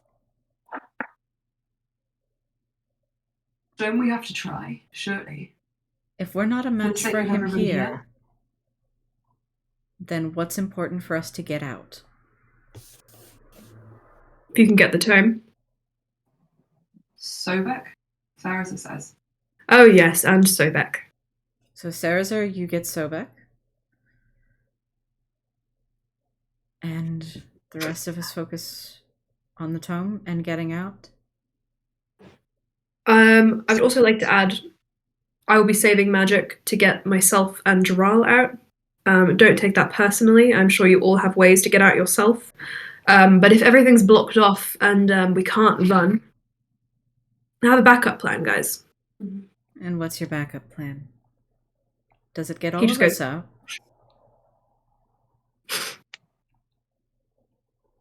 You think I'm that powerful still? I am flattered. I'm not prepared to underestimate you at all. Besides, we could be useful to you, just like you can be useful to us. I will be useful, but if we end up in a situation where we have to split off, I can only get 2 of us out, including myself. So think about your own options. That's not really a hateful thing. It is just my limit.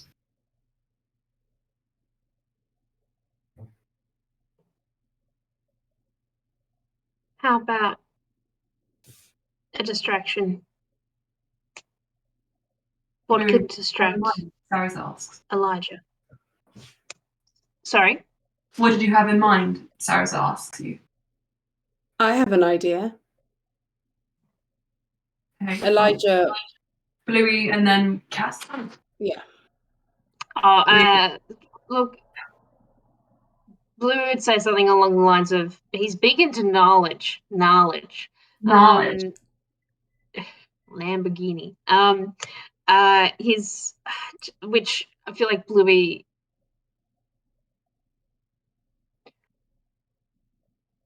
Ooh! Oh no, a terrible thought occurred to me. What if Bluey offered her up as some sort of weird test subject around like mind-erasing magic?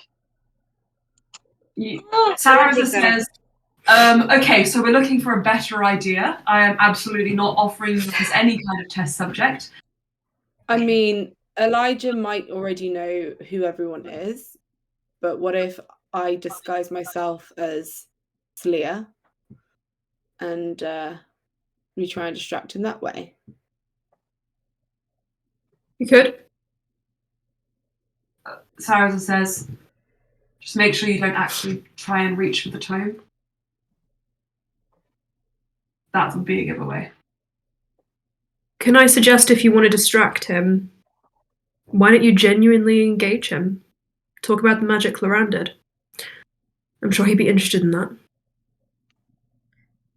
Sarasa says, so long as we don't have 2 people trying to martyr themselves, looking at Slia and then Bluey, I just want to make sure each and every one of us gets through this.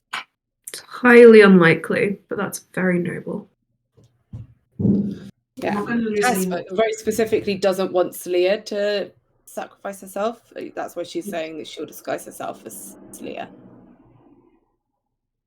Bluey, I'm assuming that what you said when you meant offering yourself as a test subject, you weren't actually being genuine. You meant you would trick him into thinking you were. Or act as if I'm considering it. All of this, I'm assuming, is telepathic, by the way, guys, right? Oh yeah. Okay, cool. You're just standing in the corridor like, well, guys. are you including Jaral in on this? I assume so. Okay. It would He be has weird been to- left out several times, though. Yeah, I would say some of it, maybe, but not all of it. Sure. So Sarasa looks at you, Bluey, and just says, do you have faith in your abilities to convince him of your... What's wrong? The ping went like really high for like 20 seconds and now it's more normal. Okay, cool. That's fine. If you believe that you will be able to convince him, then why don't you and someone else try and do a distraction? I'll do it whilst with Bluey. Whilst the rest of us try and either get to the tome or Sobek. I'm not a strategist, but... What if we use the distraction to sneak in? We don't try to engage.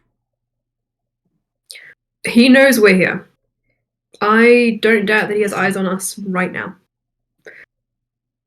I think if we try to sneak, trick him in any even mildly obvious way, he will know within seconds.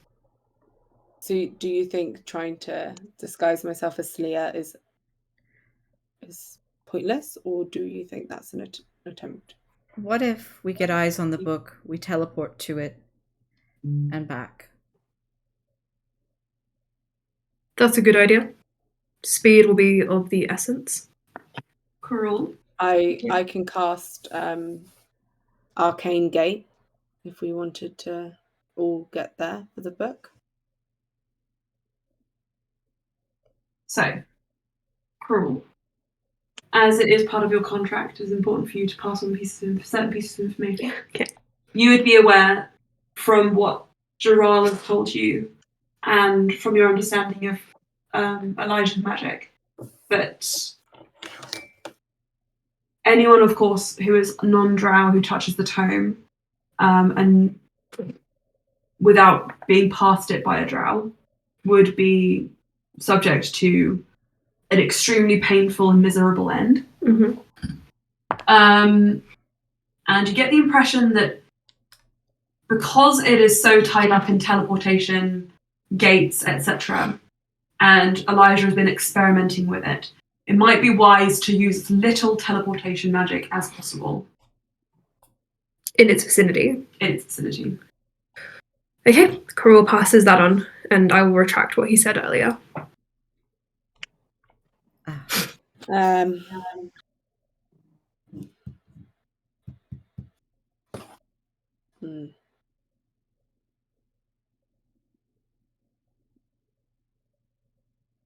So what's your plan? How about run in and whack them? We grab them and we sack them and then we go.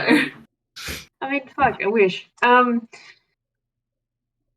What if we all entered together? Then I got distracted by something and tried to play off that. Is this how you guys, fought me? You just kind of walked up to the door, threw a few ideas around, and just went with it? Because I'm embarrassed for myself right now. I think do Cass tell us will, if you I have think a for a better minute, plan. I think I'm Cass enjoying also, the show. When Cruel said that he might be watching us now, I think Cass has from then sat down and started casting Tiny Hut, so that they can discuss their plans without Elijah being able to observe. Okay. And then when we're in the hut, I think, yeah. And then I think also while we're in there, she might be like, maybe we come up with, she'll mentally say to everyone apart from Jaral, maybe we have one plan which Jaral thinks he's in on, and we have another plan which he's not. Maybe the Jaral plan that he can know is that I'm disguising myself as Slia. I don't think that Elijah would. I think Elijah would probably see through that anyway. We could use that as the sort of the bait for both Elijah and for him. And then, but I still don't know what we want our actual plan to be. Have any of you fought Laram before? Yes. The minute I met him. Then you would be best placed to know how Elijah might attack. From Most a similar distance. magic. We fought you. Cyrus and Cass. Oh, me. Well, Elijah's slightly different from me. He will not be particularly physical unless he buffs himself up. He'll probably be able to take down your most powerful defenses. Say you threw spells at him that were guaranteed to mess with his plans, he would just counterspell them. So you probably want to set him up in a way that he'll waste that particular energy. Make him think that he's counterspelling something important. Save your big shots till the end. Or take him by surprise. What if we offer him a deal instead? Sorry, Ellen? What if we offer him a deal instead? You guys going around signing a few contracts? Sarah's shivers. Whose back are we using this time? Also, by the way, Not that kind of Droll contract. Droll isn't being privy to this conversation. I think so. Why? Like I said, the magic Loran used. If you can bullshit any knowledge of it, he'd be interested. What deal are you considering? So, yeah. He needs us to get into Feyways. We need the tome. We work together to get there. And he wants to know about magic that doesn't exist? Loran can tell him. He just has to let us out of this.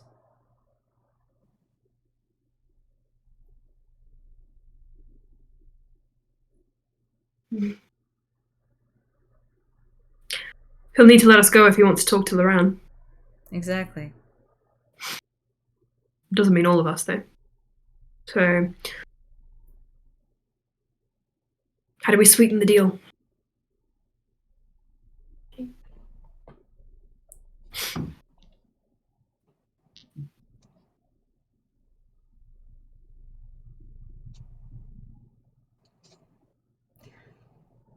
We change who's gayest.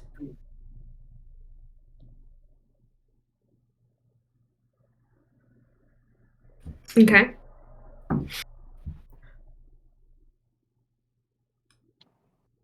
I don't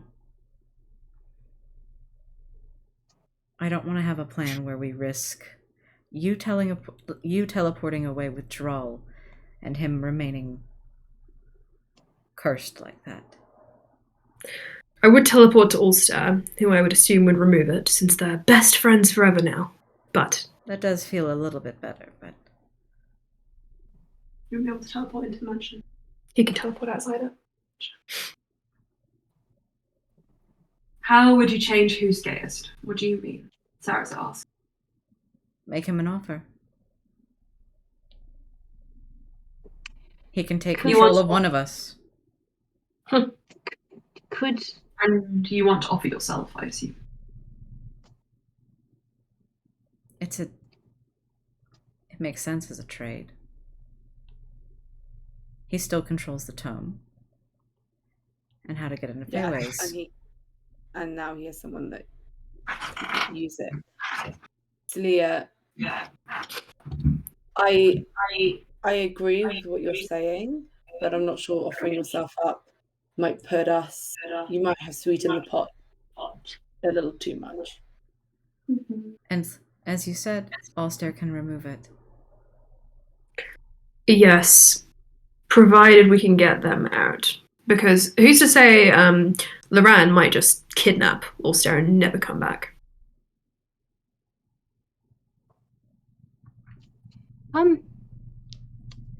It's a risk we might have to take. I'm the bad Could guy. Elijah learn anything from gayising me in terms of the magic that Melas is under? Like, that's powerful. It's done repeatedly. It's not like an ordinary memory altering spell. Sarah says, I think if one of you offers to be this other Geast person, not that I want you to, but we might learn where his priorities lie, even for a moment. Trading knowledge. Not to be the arsehole in the room, but what stopped him from gassing whoever he wanted to begin with? Because he got Jarrell pretty quickly and pretty easily. Why didn't he grab Sleer or Bluey? Or anyone who has amazing chosen one talents amongst you all? Because you all could sweeten the pot. Why did he pick Jarrell? Because we He care doesn't about know what him. Bluey and stuff. That's true. I also don't think he knows what they have. Alright, so you can all go to the front and auction yourselves off like prize livestock. Give us a better plan. We'll listen. Oh no, I'm agreeing. That is a plan. We could argue amongst ourselves and look less unified. We always do. Sorry, as it says. It's a bit dejected. But with the help of the mind link, anyway. I think in the end he's going to go. If you can offer him information that no one else has, or if you reveal to him that you have something you can get no other way than by guessing you or reading your mind or whatever, he will take that, providing it's what he wants. If only we had Loran. Sleer, I assume, because you know the most about Odyssey and Fey ways, it might end up being you, but perhaps he wants to make a stop off north first and he looks at you, Bluey, in which case.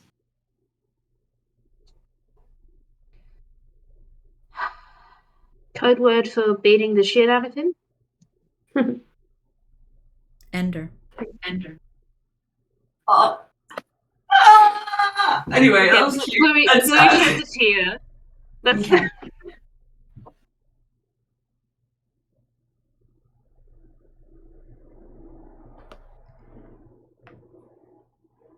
Cass, what do you want to do?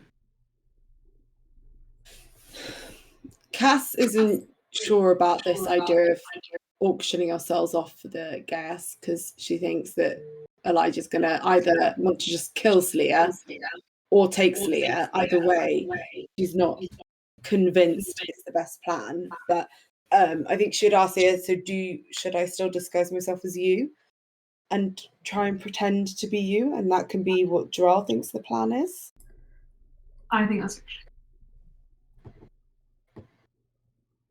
And then even if he tries to gas me as you, that would still be better than actually getting you. Could if he more of us actually disguise ourselves as me? Oh my god, is everyone going to be Sleer? Jarrell says Jarrell, wait, is Jarrell in on this part of the disguise as Sleer? Jarrell says, I can turn us all into Sleer. I don't want to be Sleer. I can do it. Who's first? My chair is stuck, sorry. Who's first? Once he's done it, can we then all mix ourselves around so he wouldn't know which one we are? Yeah. I protest. No. And we've all got to start playing someone else. Carol, you were both Loran and Neff. I'm surprised that this is where you draw the line. I am done being short. I'm sorry. I am removing myself from this. And he steps back. Not that short. Leave me be. Not short. Yes, you may not be that short, but everyone except... he hovers over Sarah and Bluey. All of you make me feel less. So I'm going to go stand here. And you can all be Sleer. Thank you.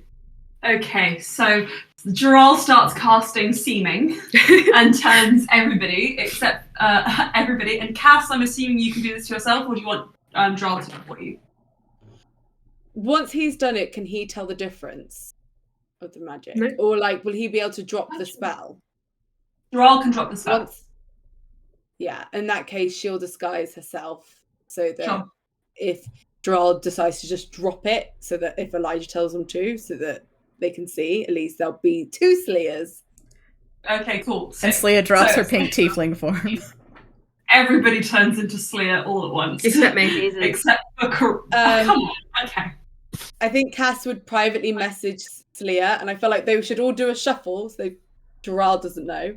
And then I think she would tell mentally, like, some of us are going to have to, someone needs to play me. I'll play, like, I think Cass is like, I'm actually going to try and play Sleia, because if everyone drops it, then... Crawl's in a corner laughing. He thinks this is so funny, and he's also a little bit embarrassed, I think, that you guys took him down. The hag also turns into Sleia. So one of the Slayers is like, it's just like, the funniest thing. Wow. Oh no. I can't believe this is our plan, but it's so funny. And also, because Cass is going to redo the telepathic bond as well, just while we've got a bit of time to make sure it's going to last. She would also message Sleia and be like, if at any point he asks a question that only you would know the answer to, like, say it in my mind so that I can say it. Sorry. Also, Cass definitely is like, I should pretend to be the Sleia because I've got probably the best performance / persuasion / lying probably in the group. Second, Sleia's is probably second to Cass. Yeah, which would be good if you're pretending to be Cass. So Gerald is nowhere to be seen. You only see a perfect copy of Sleia. Anyway. So this place is good at illusion magic, right? Yes. Can someone disguise Sleia as Sleia? Some other version of themselves, like slightly, like from a day ago. If Elijah can detect some sorts of magic, and there's some sort of magic on the real Sleia. Okay. Interesting. Technically he could, yes. Could we double spell Sleia so that there's like an illusion of Cass and then an illusion of Sleia on top of it? So if rolling on the floor, that's not how that works. Can we stack illusions on Sleia so that if Gerald drops the Sleia illusion, it appears like there's a Cass and a Sleia just in the wrong order? Can we make it like that? I'm just cackling because I just feel like we're just stacking horses. Crawl is on the verge of having to make saving throws to have sex. No, I feel emotions such as this. Okay. Right, so talk me through your process. So my thoughts, basically what trying a roundabout way of saying, is Gerald is currently compromised. He's cast an illusion of Sleia over everyone, but if he's told to drop the illusion, then there's still going to be 2 Sleias, but Elijah will know which one's the real one because mine's got illusionness on me, and Sleia wouldn't have any illusion magic on her. I mean, so if Sleia didn't drop her like pink tiefling form, then I mean, we still technically all have illusion magic on us still. Except me. Except for Karul. But Karul is having fun in the corner. He is having so much fun. You have not seen Karul this gleeful ever. Okay, here is my suggestion. If somehow you were to put Sleia in someone else's armor or clothing, so that if it were to fall to scrutiny, they might, like, from a distance, they might look like another member of the party, then yes. But the reason I say that you would need their clothing is because these don't hold up to physical scrutiny. So to change the look of their shape, you can't rely on an illusion. You have to use, like, for example, Saraz's like plate armor, for example, or something like that. Cass, if you have... Oh, wait, you don't. Do you have the bag of holes? No. You do? Yeah. Just saying, we could polymorph Sleer. You could So there's no real Sleer. You could Sleer needs to get the tome, though. Sleer's the only one Yes, who but can we take can it. carry Sleer as like a guinea pig to the tome. Wait, or something with like... You could polymorph Grab your Sleer hand. into a raccoon, and then raccoon Sleer can grab it. What if we turned Sleer into Tozatal and made Tozatal look like Sleer? Hang on. Draw can polymorph, right? You can't polymorph into like... Yeah, it has to be like some sort of beast. But the point is, Gerald can't know which one the real Sleer is, otherwise he'll just be able to... Guys, hold on. I can polymorph if you want Cruel to do this. Can you I can do it. polymorph Sleer into like a hand? So that she can pretend to be Cass's hand. So that Cass can then get the No, it has to real be Sleer. some sort of beast that is like level like CR5 or lower. This is correct. I was looking Okay. into polymorphing and whatnot recently. So here is what I'm going to say. Just because Because that's it's the variant, thing from if you from want to the Addams polymorph family. a creature into a humanoid, I will allow it. Because technically the Anis Hag is also a creature, and technically Tozatal does have the correct arrangement of limbs to be turned into Sleer, and that is the only thing it says in Seeming. So if you want Tozatal To be Sleer. to be Sleer, And I you can want polymorph Sleer. to be polymorphed into something that resembles Tozatal, I will allow it. Can you do it without Gerald noticing? Sleer, does anyone else have polymorph is my question. No. Right. Cruel goes through the group of you. Because you have He's to like- do it without Gerald noticing. Yeah, he's literally just gonna be like, Draw, turn around. What? Turn around. I need to admire you. Turn around. And he walks through the crowd of people as Charles turning around. And he's going to brush against the one that he's kept an eye as Sleer. And he's going to polymorph you into Tozatal. Okay. Okay. And he's going to pop Sleer just on his shoulder. And actually, I can disguise Tozatal as Sleer so that I'm in control of that spell. So it's not then we suddenly have two Tozatals and it's like, wait! Because that's the whole point. He's like, no, keep turning, Charles. Go on. Yeah. So Okay, the right. Cass is in- Please, Cass- for the love right. of God, let me understand this. Okay, so Sorry. Gerald has Gerald- changed the appearance of everyone apart from Tozatal, Sleer, and Cass. Okay. Cass is in control of Tozatal and her own appearance, which is of Sleer. Both of them look like Sleer. Yeah. And Carol has polymorphed Sleer into Tozatal. And I need taken to write that Tozatal. down because I'm not gonna remember that next Cruel week. has Tozatal Sleer. Tozatal is now Sleer, standing by Cass, controlled by Cass. Yes.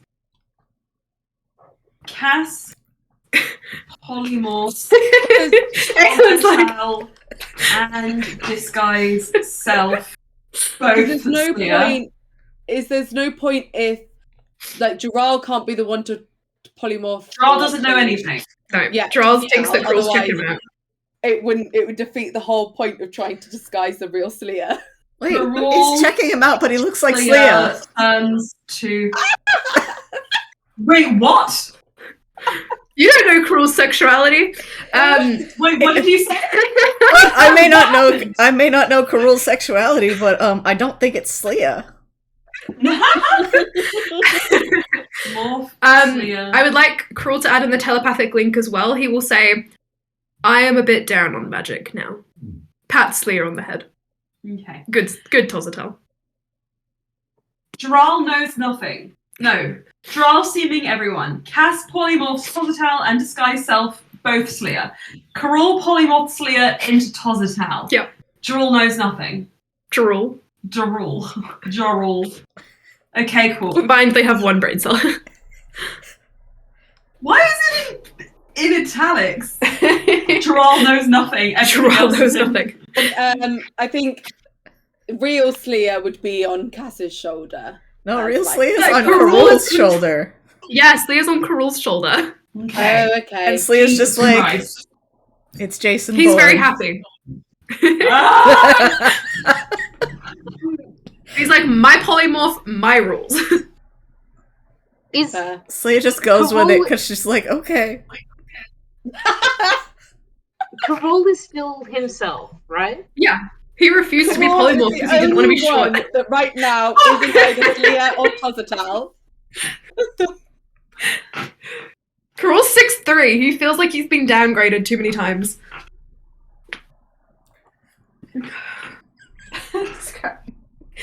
Emma's in shock. Jesus. So before we finish the game today, 'cause I'm going to wrap it up, I think, it's a bit early, so that we have a full session confronting Elijah. and we can do a proper combat if we get into As an combat. army of slayers and one Tosatal make their way. And Carol. When you come up with a Oh my plan God, so wait, confusing, Carol. you confuse yourself and the DM, and it's like, oh yeah, this is going to confuse the big bad real good. This is gonna confuse him. a bit. Carol's just gonna come in with all these slayers. He's like, I bought friends. Jesus Christ. Okay. As you all turn yourselves into these strange Slian abominations. It's like the Harry Potter, that scene with the funny cheese plate. So yeah. Don't look at me, Carol, I'm hideous. Oh, Gerald's like, no! Crawl, you get the impression the Gerald one is the one that's kind of like hovering over your shoulder. Hi. Hello. Wait! Wait! Hang on, I want to do something funny. Everybody, go to Aylin's Twitter and find a picture of Slinger. Oh my god, you're gonna all change it. I don't have Twitter. Aylin, could you send me a couple of I should change mine screenshots to Carol, though. of some pictures? Aylin, please send a picture of Slinger to the group chat. There's probably art in either the Slayer like inventory channel or maybe the art channel or something. Character notes. Or maybe not. Probably in the art channel then. Or maybe not. All three. Where is it at?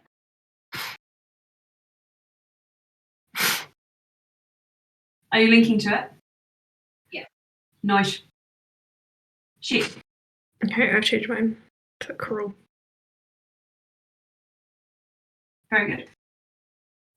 But to Nice. be really honest, it needs to be Carol kissing Slayer.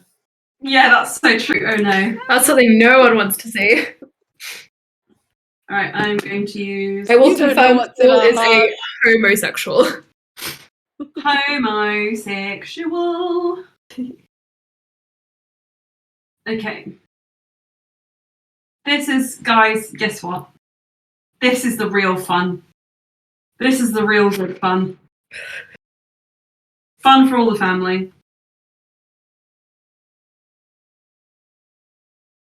We're taking on the faces and the guises of loved ones. Namely Yeah. Slayer and Tozatal.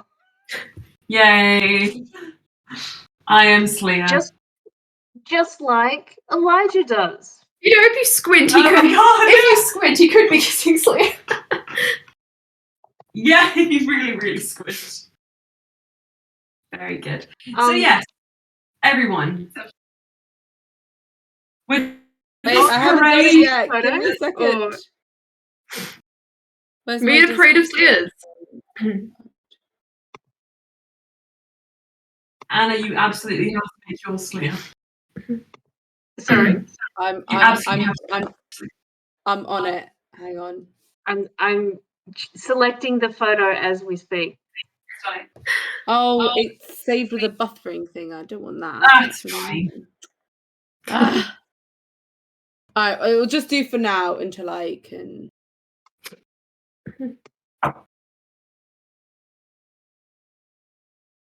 Oh, Elijah, you thought you killed us and killed me, and now You thought you killed have an us? army.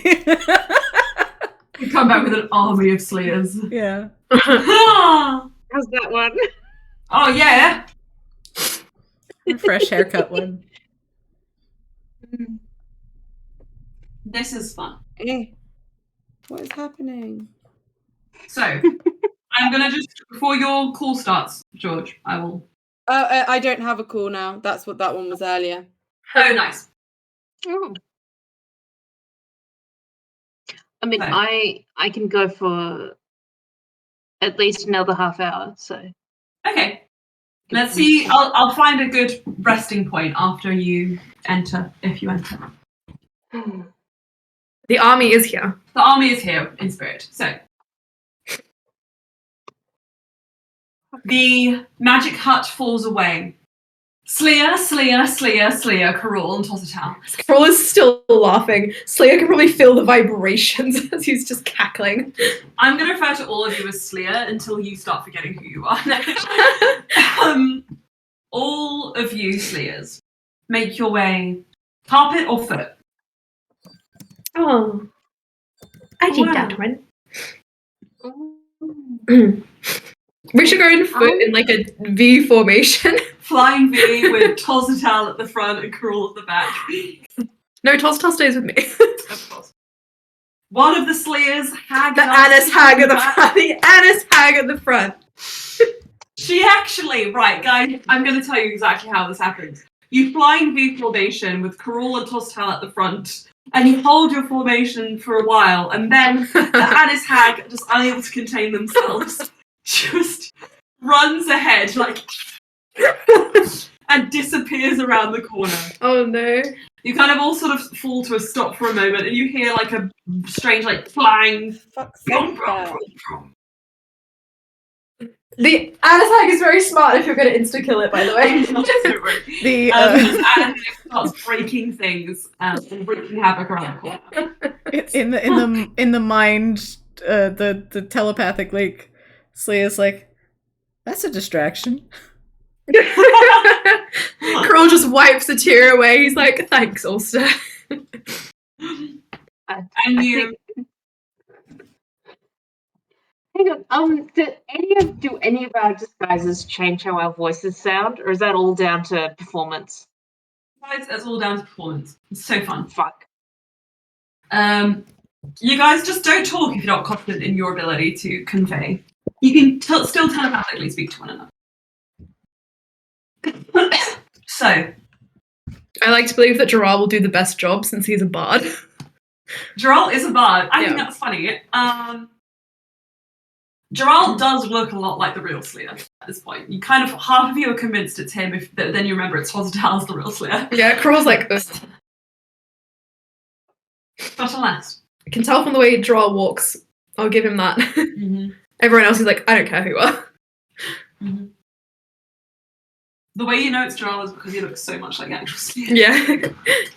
You move forwards, following the Annis Hag, and you round the corner into a room which looks like this. Aylin, is it better to send things to the Discord or to Facebook for you to see?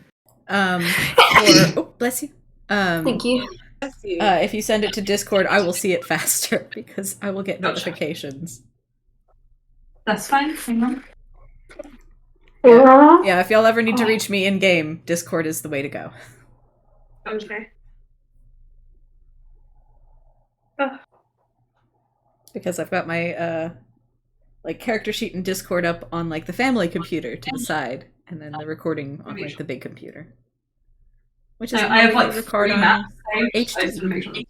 Definitely right. Isn't this fun, guys? I can't believe we've done this. You have to tell Loran and Ulster about this. They must know. Yeah, this is definitely the right one. And then they can laugh at all of our terrible plans without them. Loran's gonna be like, I was right again. You enter into a room that looks like this. Ooh. Spicy. Very spicy indeed. Ooh. Now, which way do we come in? You come in from the right-hand side. There's an open set of doors there. Okay. But for flavour, this map isn't entirely accurate. You don't have doors necessarily, it's just a large opening. Okay. Now, when you turn the corner, you are greeted by a dark cornered, sort of shadowy room. Mostly is. Ooh, good, nice lighting, Anna. I love that. A shadowy room which is filled with these glowing, like flashing lights. Now, Sleer, you previously you previously remember that this room in flashes, you kind of can see, not flashes like light, but flashes of like memory, like fragments. You saw it in fragments as you scried. You never really got a full picture of it, but now the gaps are kind of being filled in.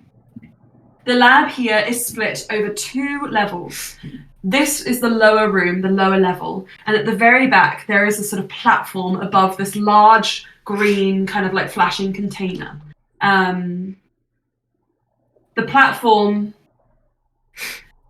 at the top looks out over this experimentation area, and it's a little bit hard to see from down this on this vantage point, but up above that you can see there is a separate room with a separate sort of study area as well. That one being more filled with tomes and practical equipment. This one is more filled with ongoing experiments, or so it seems.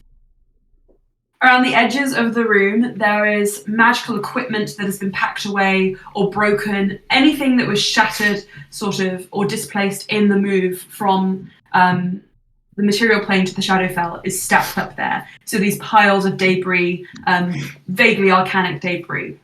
A few things have survived quite well, more than a few things. The most prominent of those that you that you can see being these like 6 sort of phylacteries on either side of the room.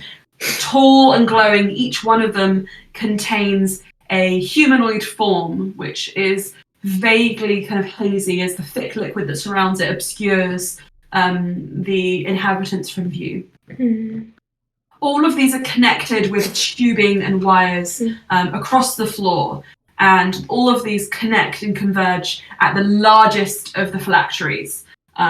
This one being filled not with humanoid essence, but with these glowing lights that just kind of like dance around and like lightning kind of splash and whack against the glass, bouncing off it, ricocheting around. In the corners of the room, you see these sort of like like lantern-esque shaped capsules. You can see 2 of them there. It doesn't show it on the map, but there would be 2 as well at the back, which you can see. And they kind of are emitting a low hum sort of noise. And then in the center of the room, on that table that you can see just dipping at the bottom of those stairs, you see a figure strapped down by the arms and legs, skin greyish and unbreathing. You see Sobek. Now, he is no longer being tortured, if he was before. Sorry, I meant when I said not breathing, I meant more like unmoving. He's still breathing then. He looks kind of like, well, that I gave it away a little bit too early. He looks like he's been through hell. The skin on his arms up to his shoulder, where those marks, those runes are, has been carved and flayed in places. And you can see, mixed in with the blood, you see like peering through that green kind of brackish liquid, and even hints of bone at points. He's held down, and if you watch him after a moment, you do see that he has this sort of shuddering, very low breath. Because Elijah, of course, would leave him alive. Now. Ouch. Elijah is no longer standing over him. You do, however, hear footsteps. Slow and measured. walking across a stone floor, and above that phylactery on the left, walking out to peer over sort of the fenced off area of his lab, looking down on all of you, you see Ender. Except it's not Ender, is it? But he doesn't look like Ender, not anymore.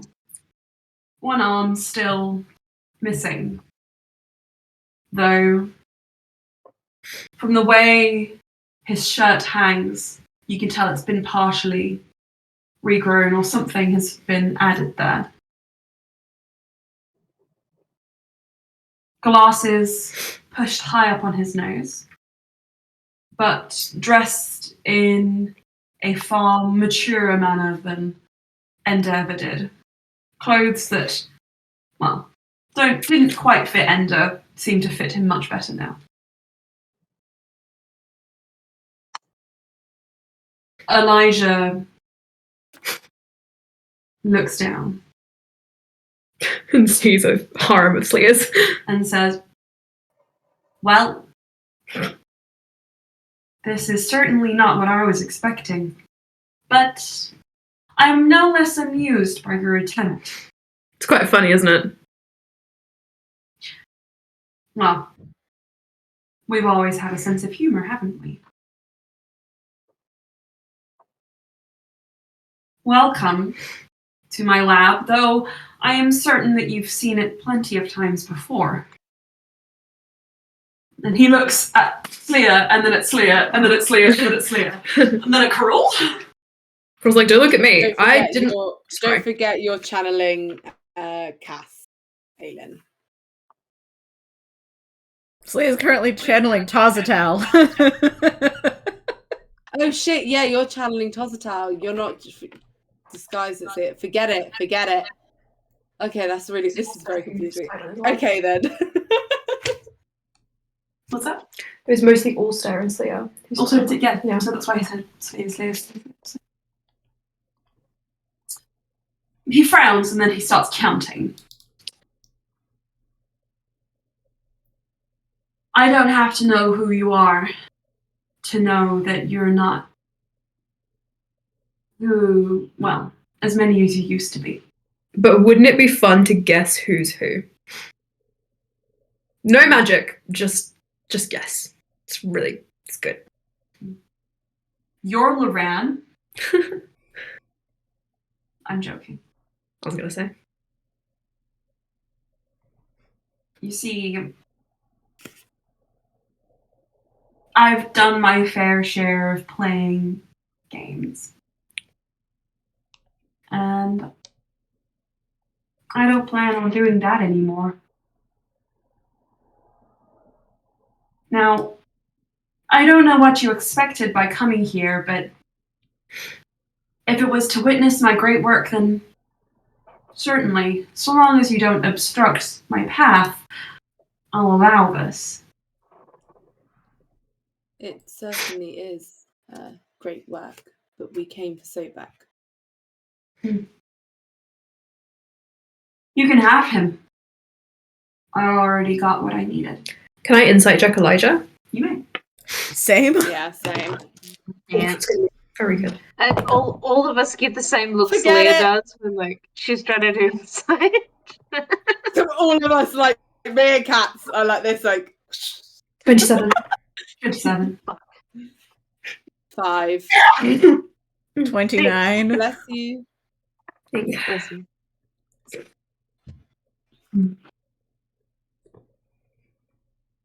I already have what I needed. As he says that, he pats his chest, where you can see there's a pocket that's bulging slightly. Elijah got implants.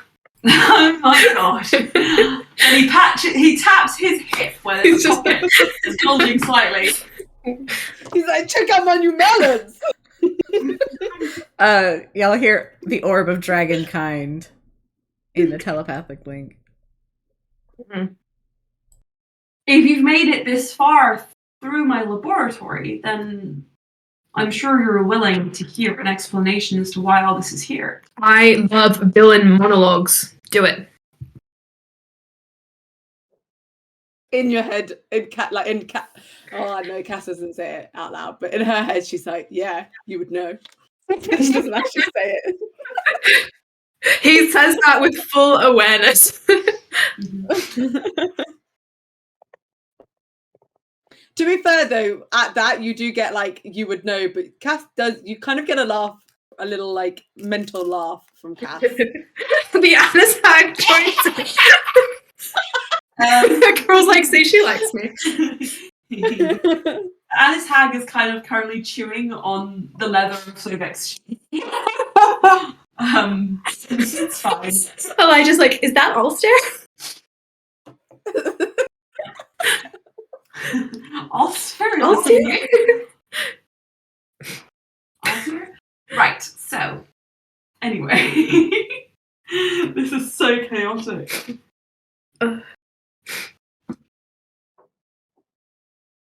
First game where you get no Ulster at all.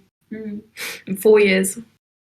I'm sure you're wondering exactly why I put all of that out there.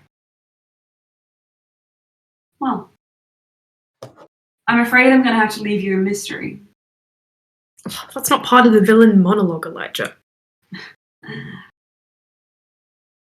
The most I can tell you is this. For I'm sure this alone will make you understand. Will help you realize that going any further would not serve you. That actually, pursuing this path is fruitless. You're better off to go home and be with those you love and wait and see if you survive the end of everything.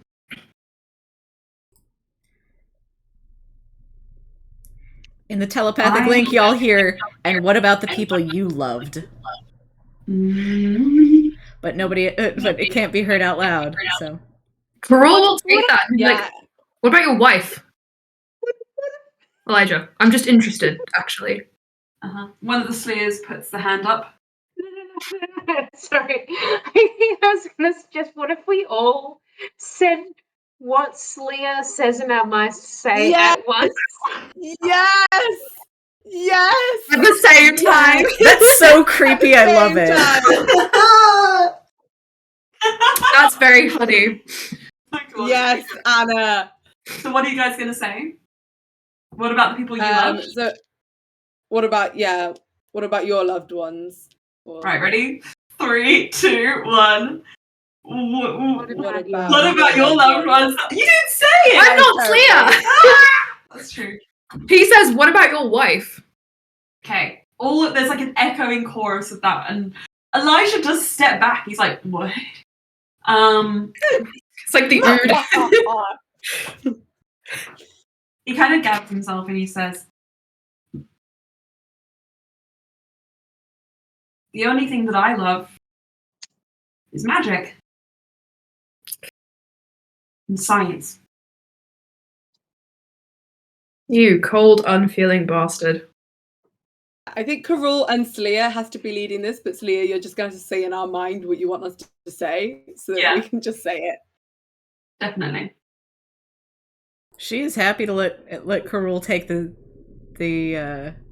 take point on the discussion because she's Carol's also enjoying the ood, Slayer. Yeah, she's trusting that he knows what he's doing. Yeah. He's spoken with Elijah before, so I think he's kind of just adopting how he usually speaks to people. By being exceptionally rude. Mm-hmm. Well,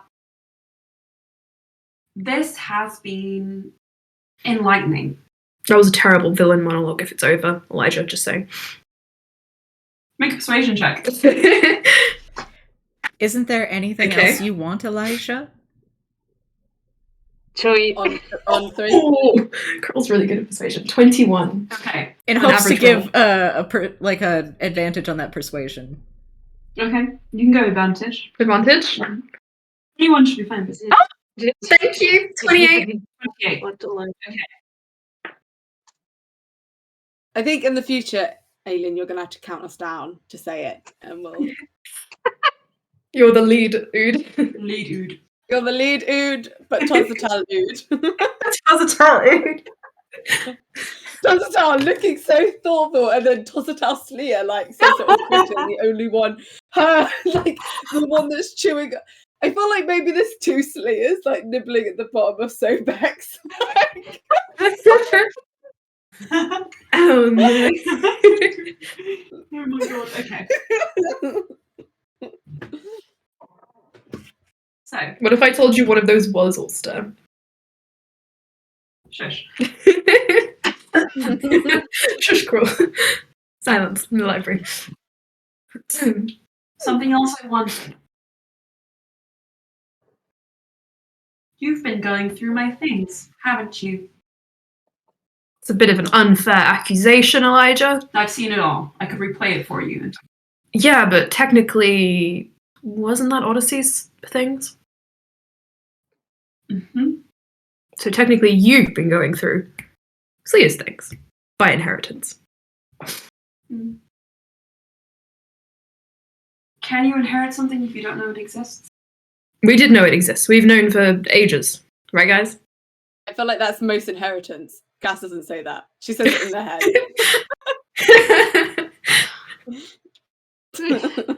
Elijah's just like, I hate all of you.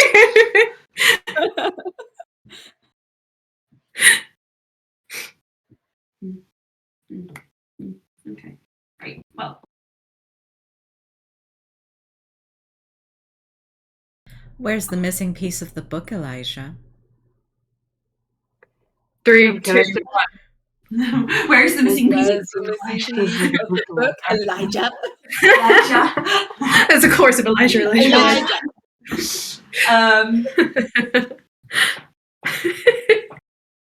Don't you want to know what it means?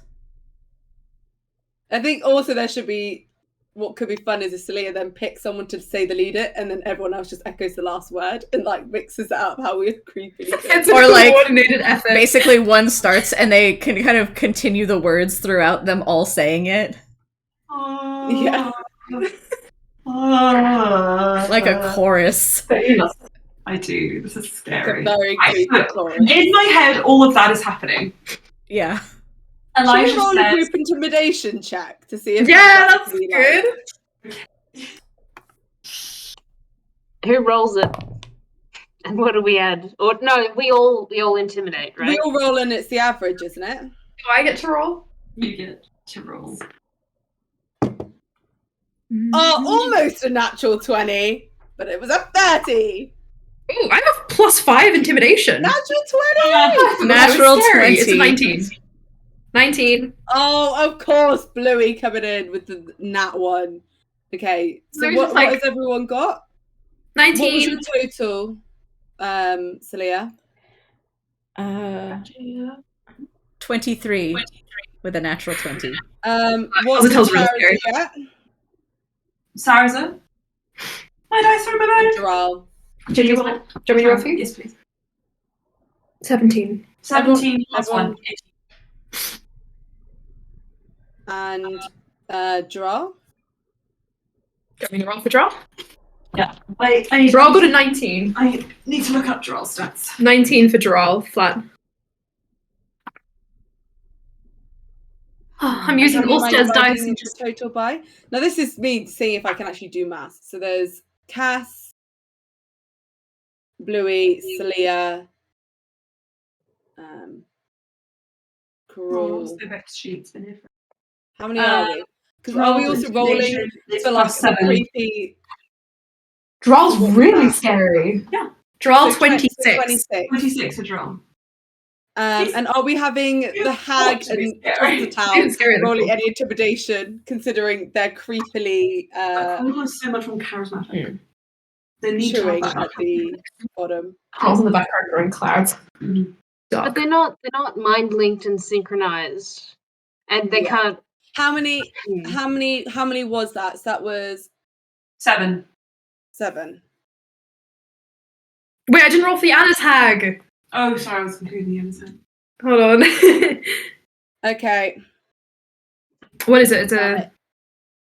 What should I? The attack doesn't really have a charisma. Okay. Oh, the attack got a 7, so it probably doesn't care. Add a 7 to the total and divide it by 7.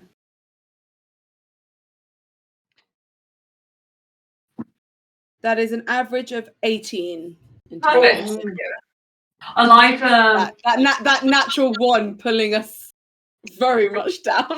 Well, I'm going to say the natural 1 is probably Bluey's like tenor coming through. Bluey, you feel like you maybe gave yourself away a little bit as to your identity, but the overall vibe was very scary, very spooky, very skeleton. And Elijah shivers a little bit, hands. and he just says, "You want to know what I want?" They do. You want to know what I want? Well, all right. I'll tell you. You are correct. There is something missing. I spent my whole life, a human life, might I add, Baby. picking up all the pieces, putting it together, trying to figure it out. If you're a praying, you grow up knowing what the ultimate expression of power is. Dragonfire. Mm-hmm. They may no longer exist, or so they say. But they're out there. We can, in fact, rely on impossibilities to make things real. True. Good job. Can I roll a condescension check? Elijah waves his hand and casts silence over all of you. Cora's like, damn it. You asked me what I wanted, yet you keep interrupting me, so why don't I just make this easy for all of us? I think that it's pretty clear what I want. What I need, in fact. And he looks at you and he says, though, judging by your appearances, maybe you miscalculated slightly. Can I put up my hand? He ignores you. Come on. Can I roll persuasion? No. Please. No! That's how we play the game. Oh, wait, is this Lily who wants to talk, or is it Cruel? It's Okay, the hand is hangs. Can I roll persuasion? No. It's how we play the game. I can ask to do that. Okay. Yeah, but we can set the DC so it doesn't. It's like 100. Yeah, but I got a 22. You can speak when you're spoken to, and I'm speaking to the Slayers at the moment. He's like, you're missing out. Sorry. You forget I raised a whole child. So did I. You No, you didn't. Grawl did. Shut. Right. I'm gonna go to the loo. Did he raise a child? Louis thinks. Like, did he really? Even though she's silenced.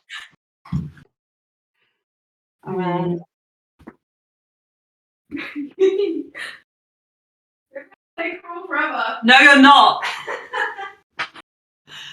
So, all of you are still standing there. Let me just give me a moment. Judging by your appearances, I can tell that you have in fact miscalculated. Surely you should realize by now. If you leave me with it for as long as you have, months, remember, months, I'm going to be able to do something with it. Gerald gave it to me. I've read it. I studied it. And when I needed more, well, there are a drow out there. Easily persuaded ones. It's a shame, really, the hardships they've faced, but well, I can't bring myself to be sad about them. Not when they've helped so much with my research.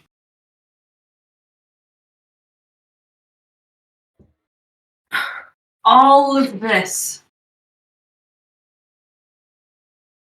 has made me confident that, well, I can get to Feyways and I can tear down the cloak. Your job and mine are not the same. I have realized that, and everything became a lot easier.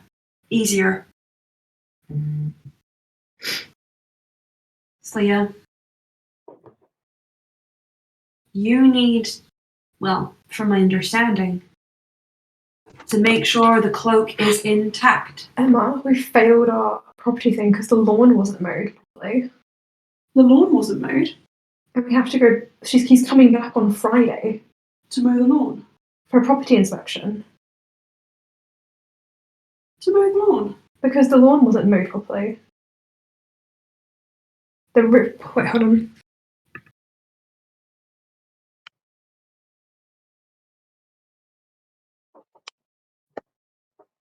That's fucked up. Shit.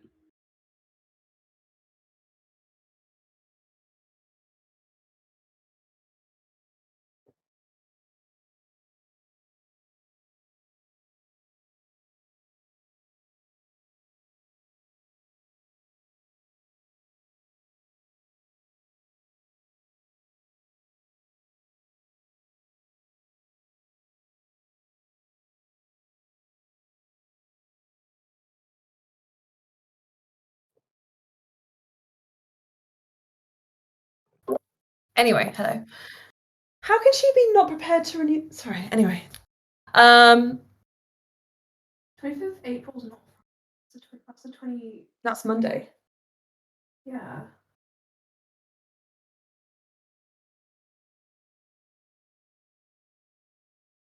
Charlotte's not working on Friday. Okay. I forgot what I was just saying. Where was I? I mean, Elijah and Sleia have different needs. He's realised. Yeah, you needed to make sure that the you need to keep the cloak Scarmata- intact, whereas I only need to tear it down. So good luck in your pursuit.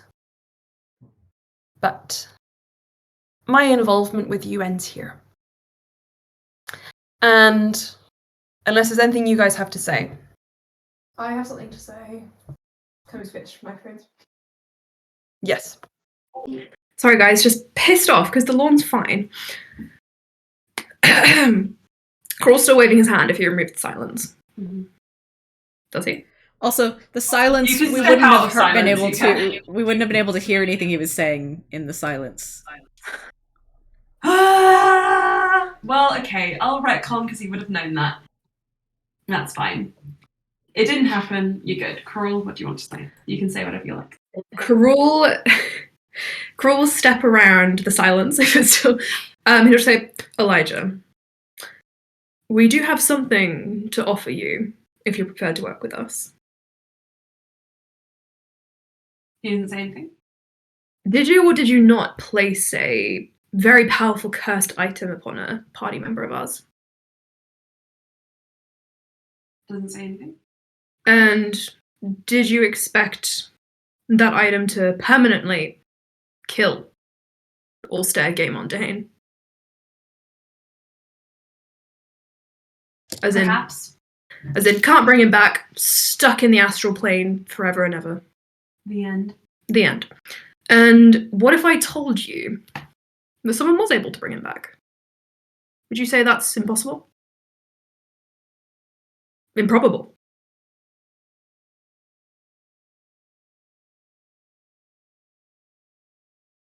He waits. Loranda Hain managed to bring Ulster back. Using magic that I, in my own many, many years, more than you, have never seen completed, thought of even. Would you be at all interested in how he did that?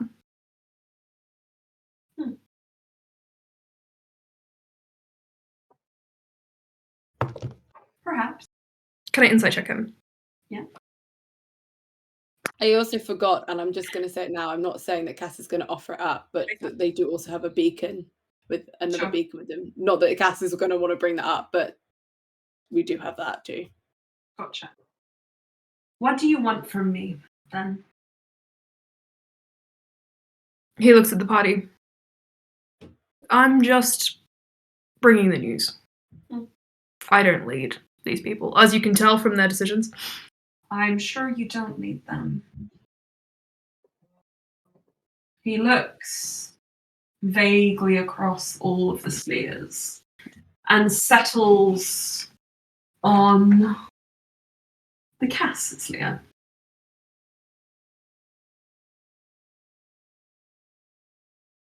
I have a feeling about you.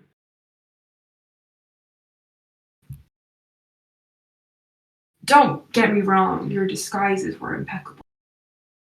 But when someone is tainted by evil,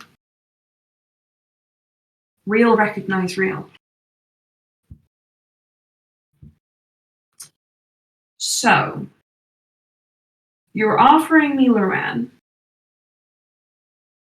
but then again, you are quite the villain. Cass, if it is you, what do you say to that? And he is looking at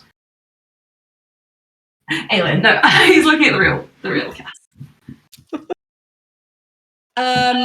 So did we ever agree that we were offering up Loran?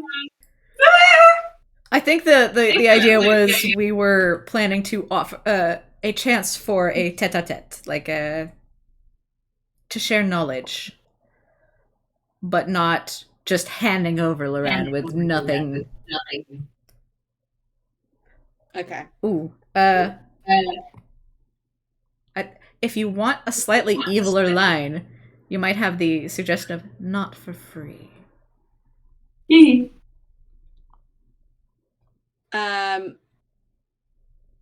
Yeah, I think Cass will lean into her evilness at this point because she is not giving Loran up at all. He is going nowhere. But Elijah doesn't know that, and Loran isn't here. So, yeah, I think she would just say, not for free. What are you going to offer us?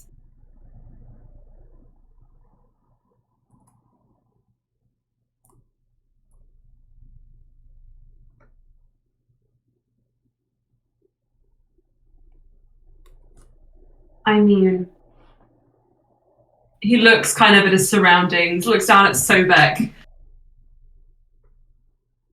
I feel pretty good about my chances right now. I don't feel like I really need to make a plan with you. So, thank you for the offer. I will think about it over here. And he points behind him. If you make it this far, nods his head back as if to say, make it up to me, then perhaps we can negotiate. But right now, as I see it... What was that? When you make it... Sorry? You didn't hear it. He's basically saying he's going to go back the way he just came from. And he says, if you can make it up to me, well, maybe I'll listen to what you have to say then. I don't think we have to prove ourselves to you anymore. I think we've shown what we're capable of. And we have more to offer than you think. But it's up to you if you want to throw that knowledge away.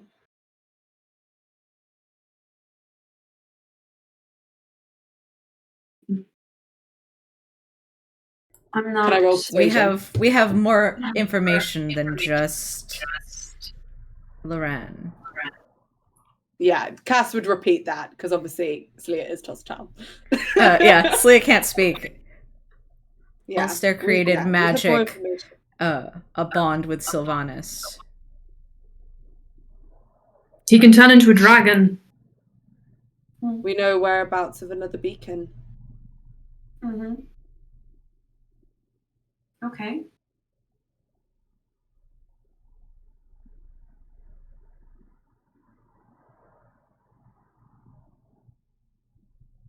You're making bold claims. But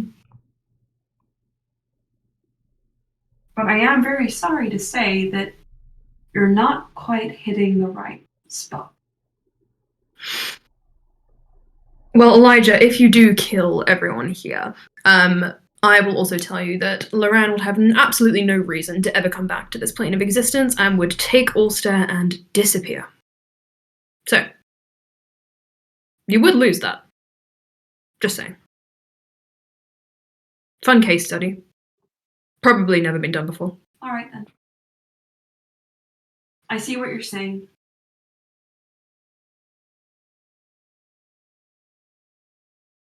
You want me to back down, and in return, you will give me one of these many gifts. Then I'll tell you what I want. And he looks at one of the slayers. What I need, in fact, because even though my associates have been very effective in securing a certain strategic point of passage in my favor, they have been almost too effective. And, well, I'm going to need a little information from one of your friends. And he looks at you, Bluey. And he smiles. And he says, why don't we have a private conversation? And the rest of you, well, you guys can free your friend. How does that sound? And Bluey, there is a rush of magic. And in that moment where you believe you may have revealed yourself, as much is confirmed as Elijah appears beside you. I wanted to mind link something like, Yeah? remember, say the word, and I will knock his lights out. Just like,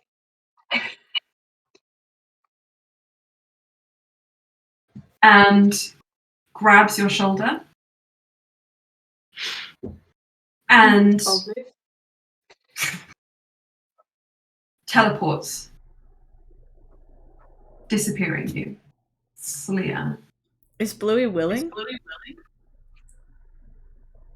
If you were asking about the right spell, then yes. I wonder if she would be willing. It's mostly, yeah. Wondering if Bluey is willing or if she needs to make the save for that. well, see, if Elijah had no idea it was her, she'd be so willing because she'd just go, scrawny man. But he knows that this is big. I don't think Cass would necessarily be like just. I think she'd probably say something in the mind like, "Don't let him take you," because there's been no agreement. He could screw us over, like immediately. Like I think as he does it, I think she would shout like Ender, because I don't think that she wants Bluey to be taken. So go for it, Bluey. I'm so glad that Cass said it, because I feel like that Annis Hag is starting to gravitate towards the Tazatal Sleia, who is just like seething with fury and rage at Elijah. Yeah. I think Cass, as like he does it, would have shouted Ender. Okay. Bluey, are you going willingly or no? Punch him and say no. I don't. Ooh. Okay, I think the short answer is no, I'm not willing. Okay. Can Bluey, as this happens, say, actually, I want to try something. Is there any sort of then contest of decks or something like that, or wisdom? Well, I would like you to make a wisdom saving throw, please. Okay.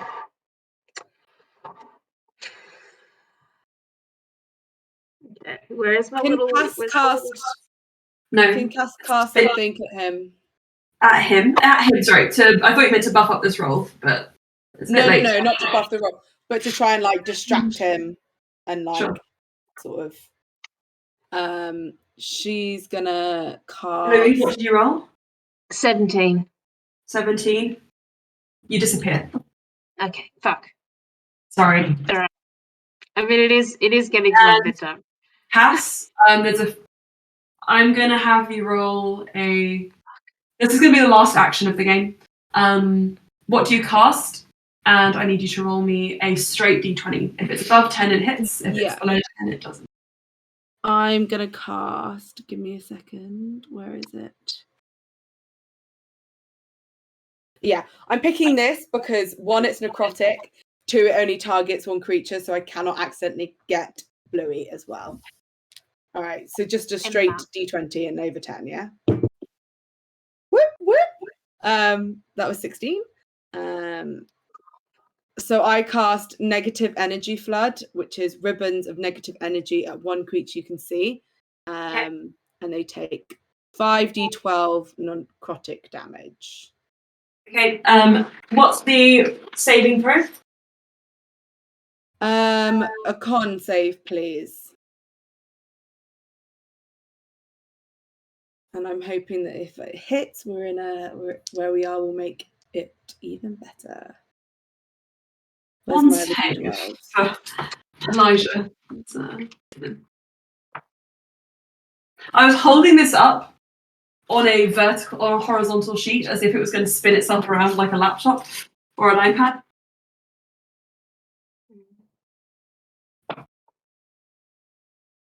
How is an 18? Not good enough. It's just not good enough. What's your save? 19. 19. Shit. 19. Very good. Crawls is 17. Oh god, that went everywhere. So for necrotic, you deal 1 extra damage of the spell type. Okay, I will add that.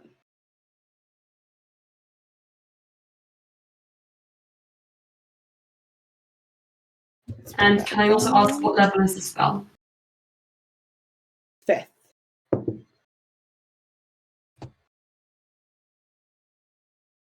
55.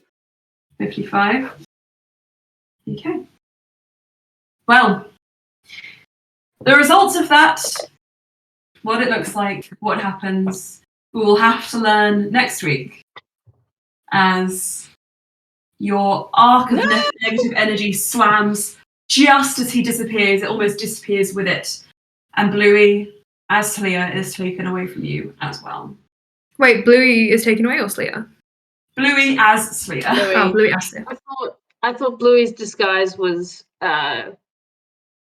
disappeared. No. He knew it was No. because that natural 1 earlier. Okay. So Emma, Bluey, can I be a bitch? can you be a bitch? Can I be a bitch and re-roll the saving throw with the Indomitable feat, which will be the Indomitable class feature, which would mean it's the last time I can do it before we get out of here. Oh no, before a long rest. Very unlikely to be soon. Go on. Go on. I rolled a 15 on the die on this next one. Fuck, I rolled a 14. Oh, thank God. Oh. Well, with that, it would have been cool if you'd succeeded, but I would have been sad. So, thank you guys. This is great. We now have to go and think about our garden. Looks fine. I like our lawn. We're not on the dandelions. Anyway. All right. Hello. Love you guys. Thank you. Everyone. Love you all. Goodbye. I'm Thank sorry you. about how Bye-bye.